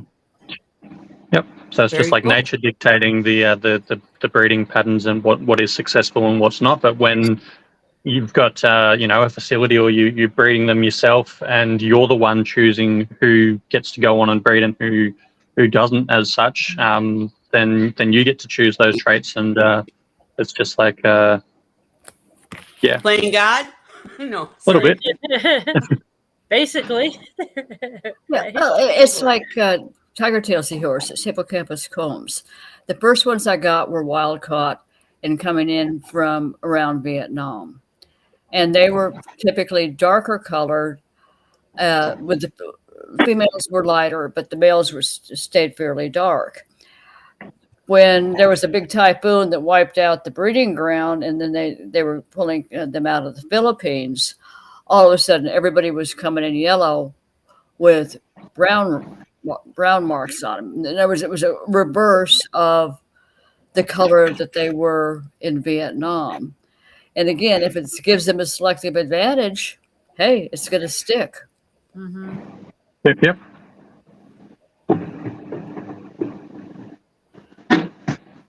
How's everyone going, anyways? Very well. How about yourself? Yeah, going okay, cruising along. How are the sea dragons doing? Yeah, they're doing their thing. They're just doing sea dragon stuff. I liked that you said they're Oh, like oh, cats. make him They big. let you Wait, know they're hungry too. make him They're big, like our Holly. seahorses. Holly, make him big. Let's You know see. how to I do have that? to find the spot. I see. No, I'm trying to find how. Go to him on the left-hand side, Yeah. and there's The a arrows where it says maximize. yep. Is it that? Okay. There we go. Oh my God. There's the dragons. There we go. That's a bit better on my end. Aw. Oh my Those are God, the there's so Wheaties. many of them. Look at the little Wheaties. I don't know how they don't get tangled up with each other. They have a lot of spatial awareness. How don't they, Chris? Well, maybe they do, and maybe they just untangle themselves. Yeah, do they get in those piles like seahorses do, where a bunch of them are all writhing together? A little bit, but these guys don't really cling on to each other, so they're much they better at don't separating grab themselves. on with their tails. Yeah. And you don't need hitches. There's no hitches, right? I mean, they Yeah. don't need it. Yeah, exactly. I love it. We have some weeds and decorations to, help them feel more secure and safe and everything, but they just do their thing. Awesome. They're not the ones that hit that the dragons that have the tail hit that they can hit you with. Yeah, no. No. They're just the free swimmers. Yes. We need to see some leafies. Yeah, Is do you that guys still- have leafy also besides the weedy sea dragons? Do you have leafy sea Yeah, dragons? not at the moment. No Ah. leafies at the moment. It's just the weedies at the moment, but they're nice enough. Now, Oh, no. I'm curious. Wait, to wait. know- Holly, I remember Holly. they had some in scripts that were successfully being raised. Do you have any knowledge about what's going on with that? What was that one? Sorry. I was saying in scripts, I read that they were actually trying to raise some. They had a successful birth, and I was wondering if they're able to raise any yet there in San Diego. Do you know anything about that at all? Yeah, no, I'm not really. I'm not really in the know with what they're doing over there in San Diego. Gotcha. I haven't read anything on it since. I just know that they had some successfully born, I think. But Yeah. Well, Chris has his hands full with dealing with the dragons there. God, look at all of them. What I want to know, Chris, what do you need to get me a pair of hippocampus zebra? Oh, geez. she still Carol, wants you to say that every time. I'll get right on that. I can tell. I already know the answer to that one. Hey, Holly, make Someday. small Someday. again. Are they still bringing them up in hyperbaric chambers and allowing some breeding of them? Nah, I don't think so. Yeah, maybe We're someday. still alive. We're still alive. So at least we got some back in the hippocampus white-eye. At least they're getting repopulated. It was amazing to me. That was one of the most amazing things about knowing someone like Chris Carey, who is, if you guys watching this don't know, he's like huge. He's Mr. Australia. He has worked at 2 different facilities, taking care of seahorses, sea dragons, snails, everything under the sun. But knowing someone like him and knowing also you know, the spectrum of people that are conservationists and against collecting and stuff. And it was so funny to see that they have articles about whitey eye being endangered and just in a terrible spot. And then Chris comes along and he's got this breeding program, and we've got whitey eye that are readily available to the hobby because they're so readily available, period, because he's taking such good care of them and because they're not so extinct in the wild. It's just different areas that they're looking at, so to speak. Sorry, I know I went to left field. Yeah, it's but my understanding is basically they were losing the population in the Sydney Harbor and decided to do the experimental raise and release into the harbor, but that's secondhand information, so I'm not sure. Yeah, like whitey eye are a really high profile species, but I mean, if you look at all the different seahorse species and all the different articles and studies that have been done on them, whitey eye and abdominalis are really high profile species, and pretty much every other species in Australia is incredibly low profile, and there'll be little to no information on them. And usually that's just because of where these seahorses are found. So you can very readily find abdominalis, here in Melbourne. You can find them in Adelaide. You can find them down in Tasmania, around major populated places down there like Hobart and Launceston. If you look at whitey eye, they're found right there in Sydney and along the New South Wales coastline, which is heavily populated as well. So you've got a lot of people coming into contact with them. But if you look at a lot of these other less well-studied species, they're found in harder to get to places that are not as well travelled by people, or places where people just don't come into contact with them. So you're going to have people not being aware of populations, how many there are, numbers, and that sort of statistical data over time.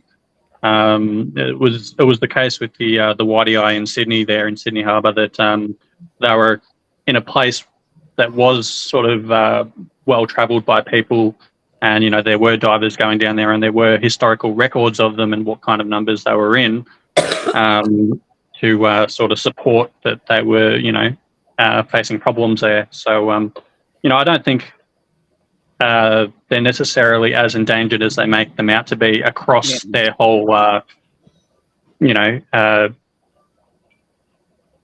found. But I think, they might have faced a decline there in Sydney Harbour, and they're trying to wind back the clock on that and sort of give them a helping hand, which is good. Which is good. Sometimes, that's a good thing. I think it's protecting. Hang on. I wanted to say too, I wanted to be clear. I wasn't trying to put any against each other, because what Chris is doing is bettering everything, right? So, I mean, if there's a problem, he's trying to better it. And doing this in captivity always betters it, whether it's a release program or for our aquariums. Either way, we're keeping the species going. Holly, go ahead, and then we want to talk about what Gina said. A good example is what's going on in Florida. Their water temperatures got so high, their reef is dying. And if it weren't for hobbyists and people that can rescue them and take care of them in captivity, we would probably lose things a lot more than we actually do. Sure. In my mind, thank goodness for hobbyists, there needs to be a balance. I don't think every Tom, Dick, and Harry needs to be out there diving for seahorses, corals, or whatever. But there should be a way where the people that actually know what they're doing and know how to care for them and will take care of them are protected in what they're doing, because in the end, that's what's going to save those animals. Yep. Chris was actually part of the organization that did the entire red hand, what was it, frogfish? The red handfish and the Yeah, spotted red handfish. Yeah, red spotted handfish. He's worked on all sorts of projects with scientists, just to be clear, for the record, that he's worked with everybody trying to do the right thing. We're gonna have to make him big again, but I wanted to make Yeah. clear, Chris, I'm coming to Yeah. visit you in Australia next year. And Gina's Reef just said he's cute and helping save seahorses. When Gina, if you want to go with me, just hit me up. Yeah. All right, make him big. Can't disagree. Can't disagree. Oh, there's And some what are we seeing? babies. So these are all breviceps, and this is all the algae that I was telling you about. It needs a bit of a scrub and a clean, but aside from that, it's lots of happy, healthy seahorses, all very well fed, very well looked after, breeding even. We've got a whole bunch of fry kicking around in the nursery. Ah, Look at him go. Cheryl, I think he took some of our tips and There's the fry tubs. nurseries. Yeah. Yeah. yeah, Not that I they use needed the blue help, but I'm tubs. just I saying. admit it. Those look amazing. And Chris, tell us more about breviceps in general. So breviceps are a very interesting species. I've been talking to Graham Short about them in depth Ooh. because he's actually doing a research study on them at the moment, and they're closely related to the potbelly seahorse, Hippocampus abdominalis, which is these ones. So the potbellies are a very, very large seahorse, and they're borderline one of the largest species in the world, and their closest living relative is the breviceps. These ones here only grow to about maybe 7, 8, possibly 9 centimeters long. So they're the so the biggest species, one of the biggest species has a relation to one of the smallest. Yep, they're Wow. the closest living relatives. Like they're very closely related. They're found in the exact same places. They've got a very similar distribution. But one of them is very, very tiny and one of them is very, very large by comparison. That kind of puts the whole adaptation thing on check. But go ahead. Sorry. Tell us more. I mean, they fill a very similar niche. They're both temperate seahorses. They're both very, very similar physiologically. I'm not sure if how well you can see, but the males have a very, very large pouch in proportion to their bodies. See if I can find one. And Chris, while you're finding the one, what does temperate species mean? Temperate means that they're found in colder waters. So these ones here don't do well from sort of 18 degrees and above. I'm not sure what that is in Fahrenheit. That'd be like mid 60s, I believe, in Fahrenheit. I think because my tank's doing that in the winter. I think. Look at them wrestling. Well, pots are also a cool water species. They like cooler water than some of the other species. Well, that's what he just said, Cheryl. He said pots and these guys are very closely related. Temperate. Yeah. I was just making Yeah, so they have the same requirements in terms of temperature. Yeah. I mean, they've got the same food requirements as well. Like they both eat exactly the same mysid shrimp. So they play a very similar sort of role in the ecosystem and in the food chain. These ones are probably better at sort of hiding, like because they're so small, they're much better at sort of going under the radar, less likely to be found and eaten by predators. So I looked it up. 18 Celsius is 64 degrees Fahrenheit. So so that's a little bit lower than like my erectus. I'll keep like in the high 60s generally. So anybody keeping this species needs to have a chiller. Pretty much, unless you keep your house cold. Yeah, I mean, really basically. cold. I mean, it's not really a problem here during the winter. Yeah, was where the you are. macros? Chris, I know you're walking away, but what was that big bunch of macros? The green. It wasn't actually macros. Like all of the plants that we have in here are just fake plastic plants. I love it. That one there isn't macro. It's a whole bunch of silk plants, Silk. And they love it, and don't they? they do. Like the silk plants have that sort of soft, fine, They're soft. Yeah. silky texture. So they love the feeling of it, and they can sort of grab onto it with their tails. And I guess it probably feels a lot more realistic than Sure. plastic plants. Like it feels a lot more like a real sort of plant would for them. So Mine grabbing on. likes to carry around the silk plants. They're so delicate. I have silk plants in my tanks that are smaller and they just kind of sit there. And the Erectus seahorses will pull them around the tank with them. They'll take them with them where they go. So I did notice that there's Holly, make him smaller now that he's not sharing. But thank you. So I did notice that there's not like tremendous flow in any of these tanks. Do they prefer low flow, or is it just we can't see it, but there's high flow? There's relatively decent flow. Like it's enough to maintain the temperature, basically. Like Gotcha. all of our systems are temperature controlled, so they go through chillers that maintain the temperature regardless of whether it's winter or summer. But it's enough to maintain the temperatures, make sure that the temperatures don't get too cold here in winter. Because once you go below a certain threshold, they'll stop breeding, and their metabolism goes way down and whatnot. So we keep them warmer in summer, and we keep them warmer in winter and cooler in summer. So with the breviceps and the abdominalis, because they're kept at a lower temperature period, what is the cutoff? Is it lower than for tropical species? Like as far as what you just said, they stop breeding, they stop being active, etc. Is it a lower temperature, or is it kind of the same?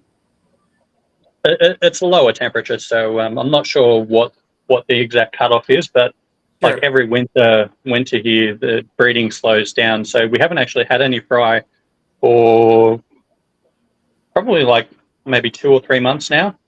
The breeding slowed way down, and that's because the temps have come down. We do artificially keep them elevated so that it doesn't get down, probably below 10 degrees or whatever. But we have had them breed just recently, like yesterday and today. So that's where the fry came from, all just newborns. So.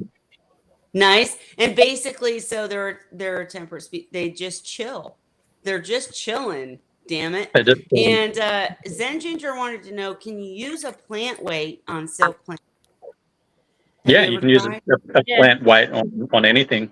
Yeah. Like just something that's heavy enough to weigh them down. You could cable tie them with a stone, or a lead sinker works as well. Most people don't like putting metal in their tanks, but lead is pretty inert. Like it won't really rust or decay or anything like that. But I use Ziplocs and suction cups because I have bare bottoms, and you know what though, with zip tie and suction cup is how I do my plants. And I love that, but when it came to my K1 media, the suction cups stopped working. I don't know if they were just overused, or there was algae on the glass or the back or what. But I'm done with suction cups.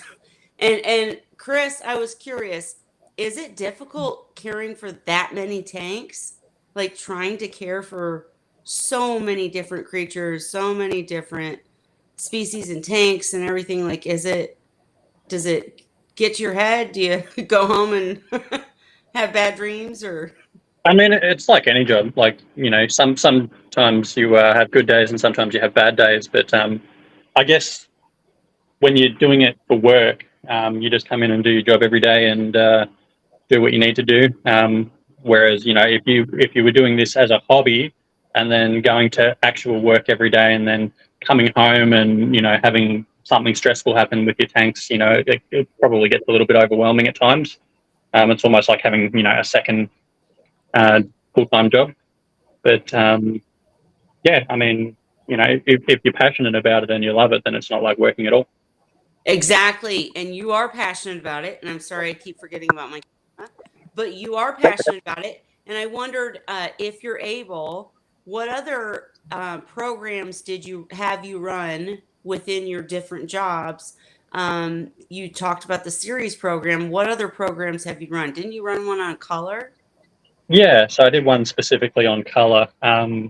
So I actually ran two different programs on color. One of them was to try and breed black seahorses that weren't, all like colorful, just very, very dark. And that one was definitely successful. That one didn't run as long as the yellow program. So I ran one for yellow and one for black. The owners at Seahorse World weren't as keen on the black program because they wanted bright, colourful seahorses that were really eye-catching in tanks. So we actually shut down the black program. It was working really, really well. We were getting heaps of really, really dark seahorses through, and they were Gorgeous. it was successful. But we went into the yellow program slightly after the black program.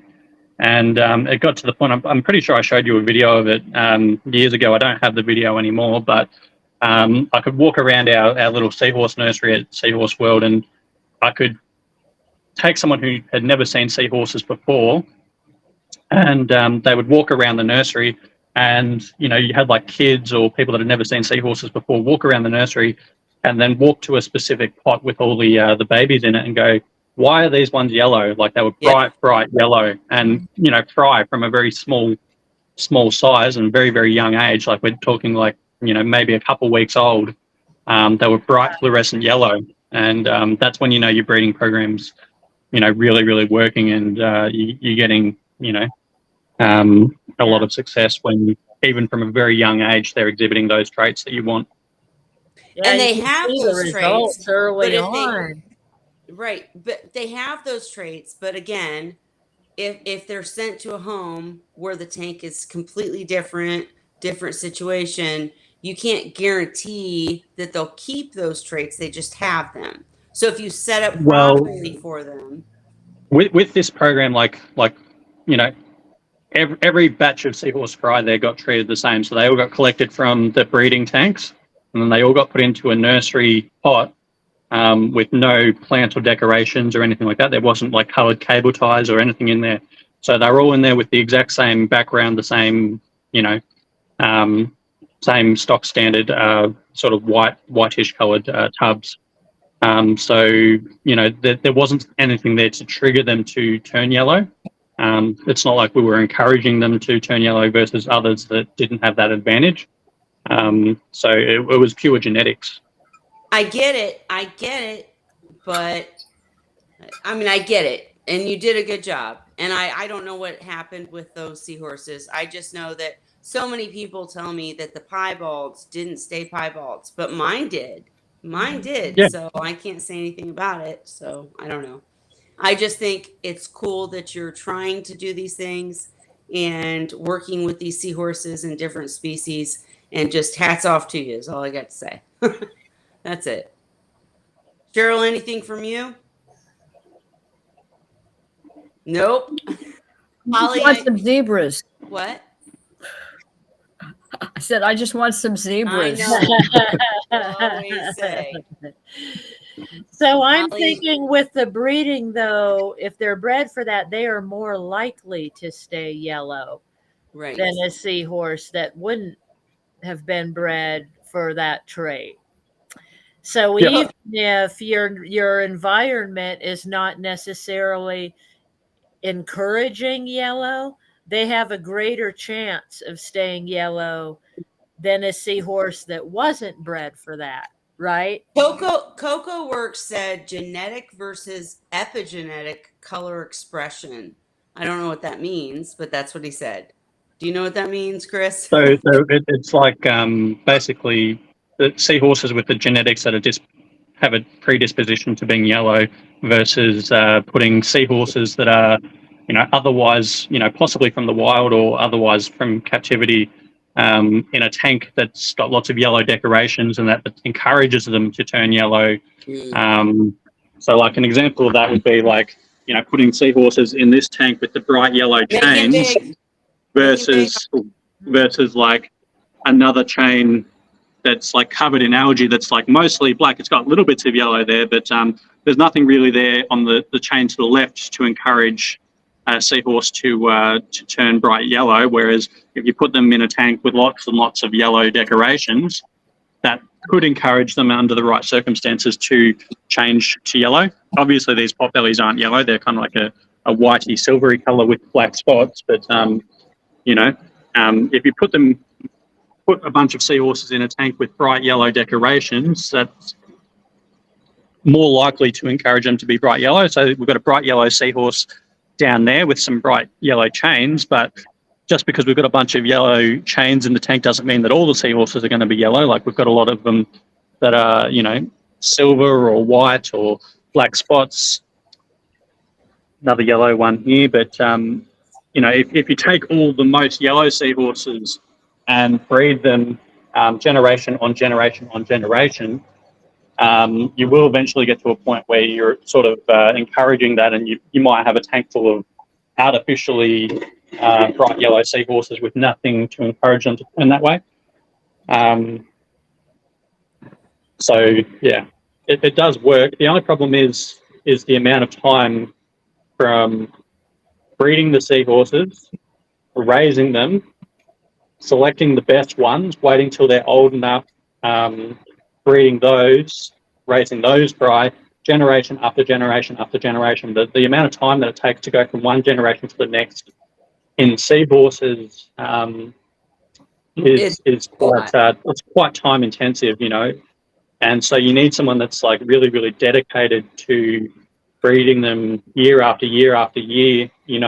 Like if it's a 1 year turnaround to go from one generation to the next, you might be talking maybe 10 to 14 years of intensive selective breeding to get something that is guaranteed every single fry will be yellow, and they breed true and have that phenotype come through.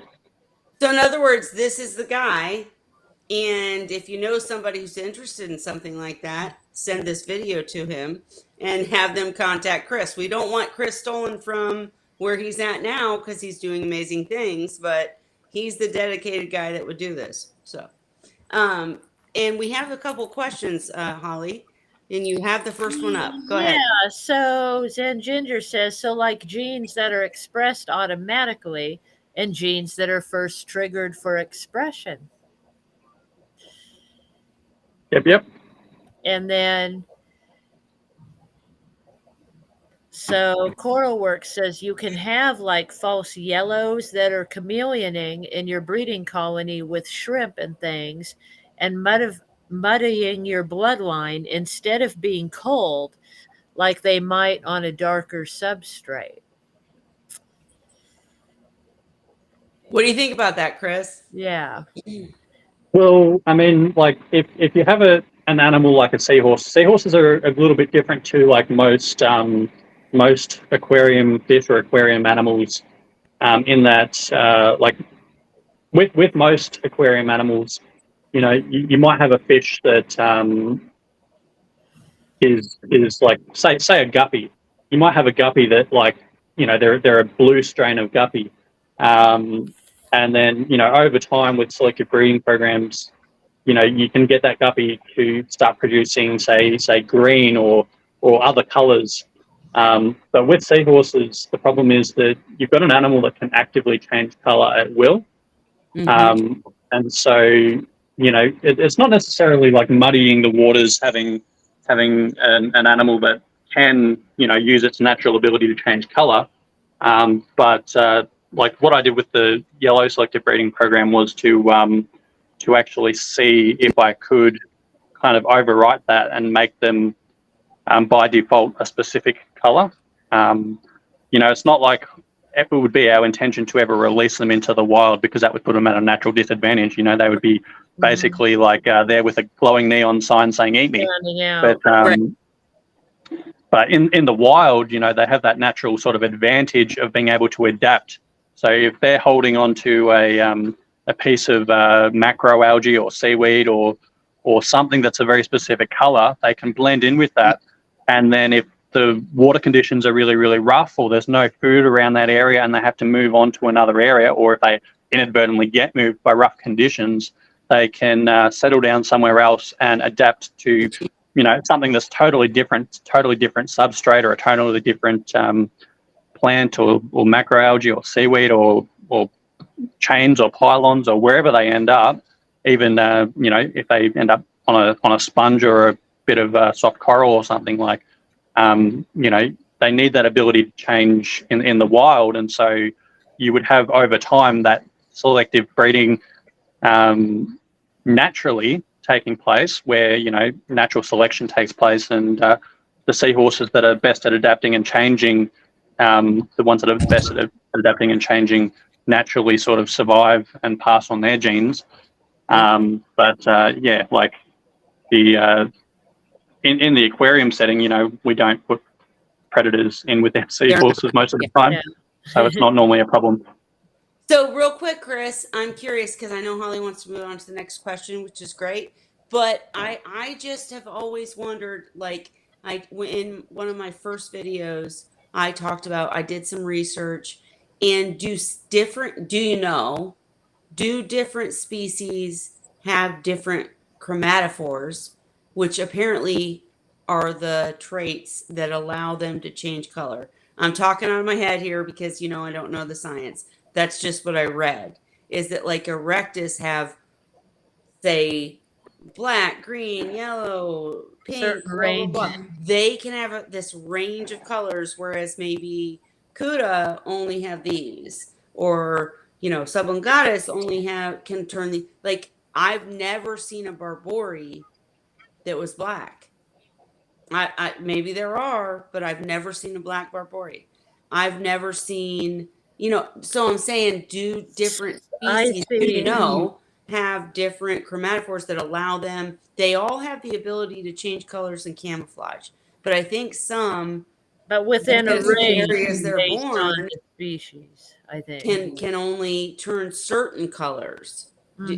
Am I so there's definitely a lot of that happens. So like you've got a lot of different species that are more sort of ready to adapt to specific conditions. So there might be very specific reasons for that. Like in the wild, you might have a very colorful area where there's like a whole bunch of different macros and more variety, I guess, over time, where thousands, if not thousands of years of sort of adaptation have allowed specific species to, adapt to what is mainly around in their area. So like an example of that is Hippocampus subelongatus and Hippocampus angustus from Western Australia are very, very good at adapting to, a range of different colours. I used to love messing with the ones at Seahorse World and changing out the decorations in their tank every week, and we would end up with different coloured seahorses. Like they would change very, very quickly, like within a matter of minutes in some cases, to their new decorations and their new plants and their new chains, or whatever stimulation we gave them, they would change and adapt to it incredibly well. Whereas like the reed-eye that I had would sometimes take, days, if not like a full week, to change to, some of their environmental sort of stimulation. So you think it's based on how they were in the wild? Like if they were... And in Florida, they want to match the mud. Well, if they had to adapt more quickly, if they were moved around more quickly, and they just genetically... through generations learned that they had to adapt more quickly, versus species that didn't have any catastrophes and were able to stay in the same area and had the same plants, and they never needed to change those crazy colors. kind of thing. Exactly. So I'll give you a really good example. So if you've got a lot of the dwarf or the pygmy seahorses. So say you've got a little pygmy seahorse that's like the size of a grain of rice, and they have a symbiotic relationship with a very specific species of coral that they live on. You know, there's no advantage to them being any other color than what that They coral have to is. do that. So you might have these seahorses living on this species of coral that they've lived on for thousands and thousands of years, and you know, they're probably only pink. So, you know, they're probably only the very same color as that specific species of coral, because there is no advantage to being literally any other color. You know, they're almost like the weedy sea dragons, or I guess probably to a larger extent the leafy sea dragons. They are the perfect color for their environment. Yep. Yep. I love that. They live there. And that's why the Erectus tend to be tan and yellow color. They're matching the mud in Florida. Right? Yeah. But they can turn bright yellow They if you can want turn bright to. yellow. Well, there must be some bright yellow things like the Well, I reeds think and things in think the it's estuaries Erectus. probably get yellow, I imagine. But I think Erectus are like and I know Chris will disagree because he doesn't know Erectus, but to me, Erectus are like the average guy, they're the right? mutts of the seahorse world. Right. But they've been everywhere. They've had to do multiple jobs. They've had to move multiple places. The world sucks. They had to go where they had to go and they had to adapt. So, you know, Erectus will go any color, whereas, you know, certain species won't. I don't know. Remember that with Erectus, they have a very large distribution area, ranging from Nova Scotia, which is quite cold, all the way down into South and Central America and the islands down there. Also, keep in mind that they live can survive in very different habitats, ranging from almost freezing temperatures all the way up to 80s and higher if they don't catch Vibrio. Again, Seahorse Erectus are the average guy or gal. Yeah. Yeah. Very flexible. And as opposed to, it's like my one female that I had that was an Erectus reedi hybrid that was wild caught was one I called Ruby. She was scarlet red, which I've never seen in any other quote Erectus, but that coloration pattern is common in the reedi. So when you're color, it depends on the species, and a lot of them. It's like one of my Erectus that I got from a very world-renowned breeder looked like pewter, never changed color. It was the color of pewter. Yeah, but it's really, you can literally equate it to humans. I mean, my son, adult son, has Italian blood mixed with, I'm not sure, from dad. But bottom line is, he's Lebanese blood too. He's always dark, always. But in the summer, he gets tan as hell. I get so jealous because I could go to a tanning bed. I'll never get that tan. He's golden, right? He looks like a golden boy. And he just has that in him because of the traits passed down because of our generations and etc. And he's able to turn colors, literally, that I can't turn or that someone else can't turn, you know? And I used Unfortunately, it skipped a generation. What? It skipped a generation. He says, unfortunately. No, I used to be able to. It's because I'm old. I used to be able to. I used to be tan. But there's olive skin complexions. There's, you know, pale. My daughters can't wear my makeup because they're so pale. And I look pale on here, but I'm not. And, you know, I just think we're the same. It just comes down to traits. We'll never figure it all out. I'm curious, though, because Erectus and reedi share some of the same habitats on the East Coast, I believe. But yet the reedi have pretty different coloring from the Erectus. Do they hang out in deeper waters or not in the estuaries, or what's I think what you're dealing with, okay, look at where the Suez Canal is.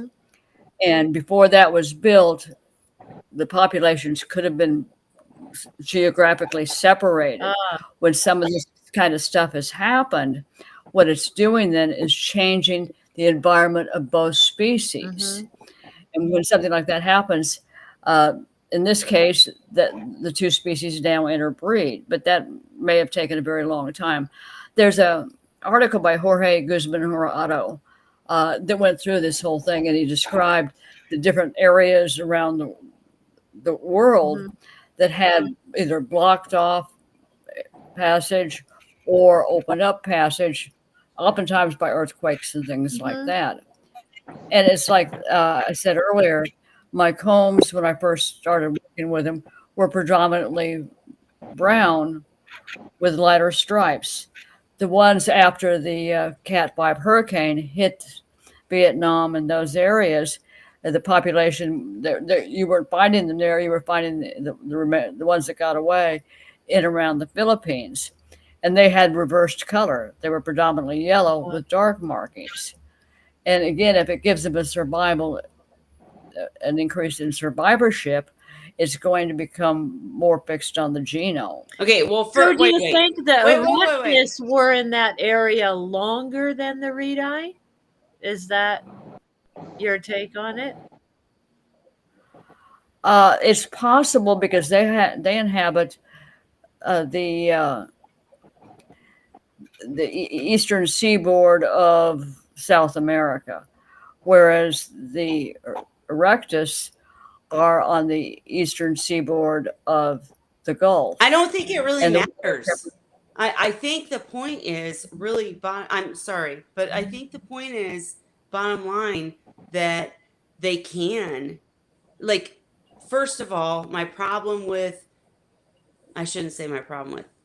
I absolutely support conservation and all those things. But my problem with them saying that seahorses are extinct or going extinct and etc. is that they don't realize that the seahorses will move and then they will adapt to the situation, and then they're saying they're gone, but it's just because they're somewhere else, right? Number two, in the captive breeding system, we can do the same thing. Chris has done it, proved it. We can selectively breed and make them into whatever we want, and still care for all of them in general. But I agree with you. Yeah. And I think the classic one was after the BP oil spill, when some people got together and decided that dwarf seahorses were going to become extinct because of the BP oil spill. In reality, based on their scientific research that was done, they moved over to areas farther east and farther south, and were found in very large numbers. So they actually literally changed their habitat to circumvent the BP oil spill that contaminated their habitat. And bottom line is that with Erectus now, people are posting now. I've noticed they're finding seahorses in places where they don't see them normally, farther north, like general. I'm seeing in New Jersey, and places like farther north in the United States. And I think that's because of the waters being warmer. They're moving away from the heat, like Cheryl says. And so they're showing up in places where people haven't seen them before because they're getting away, from the stressor in their environment. Sure. Yeah. When you've got a creature that's used to being in highs of 72 to 74, and suddenly the waters around them are now hitting over 100, there's going to be some migration. But they're able to. We need to do that too. Right. But I'm just saying they're able to. They're able to move. Yes. They're able to figure out a new place. And I just want to keep hitting home the fact that captive breeding programs, like what Chris has done and what all captive breeders do, is, extending the survival of species in captive environments, but then we're not taking from the wild, and we're letting them figure out their own stuff, and we're doing what we can in our own way, right? Mm-hmm. So there's so many freshwater fish that are that are selectively bred lines, or even hybridized lines that wouldn't be in the wild but are very popular. I think the same thing is happening with salty life now. I think you're right, but not with seahorses. Nobody's trying to breed Kudo with Erectus. When you talk about hybrid seahorses, and I've owned some, you're talking about Erectus and Reedi, and they overlap in the wild. They're breeding in the wild. We had a case, I'm not sure, I think it was Cheryl or Chris. Someone mentioned Graham Short earlier. And Graham Short came on this channel. We did a stream, you can look it up. But he thought that Lucy, our friend in the groups, had found a new species. And he was so excited because he's an ichthyologist and he literally studies, the traits and the bones and the all that stuff that makes a species. And he thought he found a new species. And then he got it back to the lab and he was doing all this work and he wasted all his time because I finally said, it's not a hybrid, is it? And he was like, what do you mean a hybrid? And I said, a Reedi erectus hybrid. And he Yeah. was like, holy shit, that exists? He had no idea Yeah. because he Yeah. was dealing with the wild Yeah. species. And I'm saying, we've already made this happen in the hobby, but We know. it's happening in the wild. And he was Yes. like, that's exactly what it was. He just didn't know it yet. So I'm just saying it is happening in the wild, and everything we're doing in the hobby is right. But We're it good. happens, like you said, it happens with ones that are in the same habitat, the same Right. conditions, but I don't see it happening with a seahorse from Hawaii, like say the Cuda, breeding with the Erectus or the Reedi. You don't mix an abdominalis with a hystrix. You don't do that, right? That's Two horny seahorses are two horny seahorses. but they don't like each other because they can't even survive in the same water. Yeah. So, whatever. Yeah. Guys, I'm going to log off. We need to I've go been up- anyways. We've That's been going. getting It's like, late. We it's had a good 3 hours conversation, tonight. huh? I've been up for a long time. It's been a long day. It's all Chris's fault. Chris joined and we couldn't let it go. That's what we blame Chris. But It's Chris's fault. I It is accept the blame. Chris's fault. Chris. That's my bad. you come, we can't let it go. That's all right. We don't get to see you often enough, so I know it. And now, for you. now that he's joined us 2 Yeah. weeks in a row. I'm logging out. See, it's been nice talking with everybody. night. Bye, Cheryl. Cheryl. I was gonna say we're gonna Bye, hang Cheryl. out. But I was gonna say, Chris, now that you've joined twice in a row, we know that you can. So now we gotta set up a date for you to be the guest and really quiz you. But I appreciate so much you showing what's going on in your facility and sharing with us your thoughts on everything. You're amazing. We love you. Cheers. Okay. All right. Holly, you want to do the Happy Wine Wednesday? Sure. All right. So, actually, my drink's empty. Mine's but, close, but you still hold up the glass. There's no more Yeah. flame. It is. cheers, what it is. everybody. We'll Happy be back Wine next week. Wednesday. Happy Wine Wednesday. Cheers. Cheers. Chris with his Lipton's tea.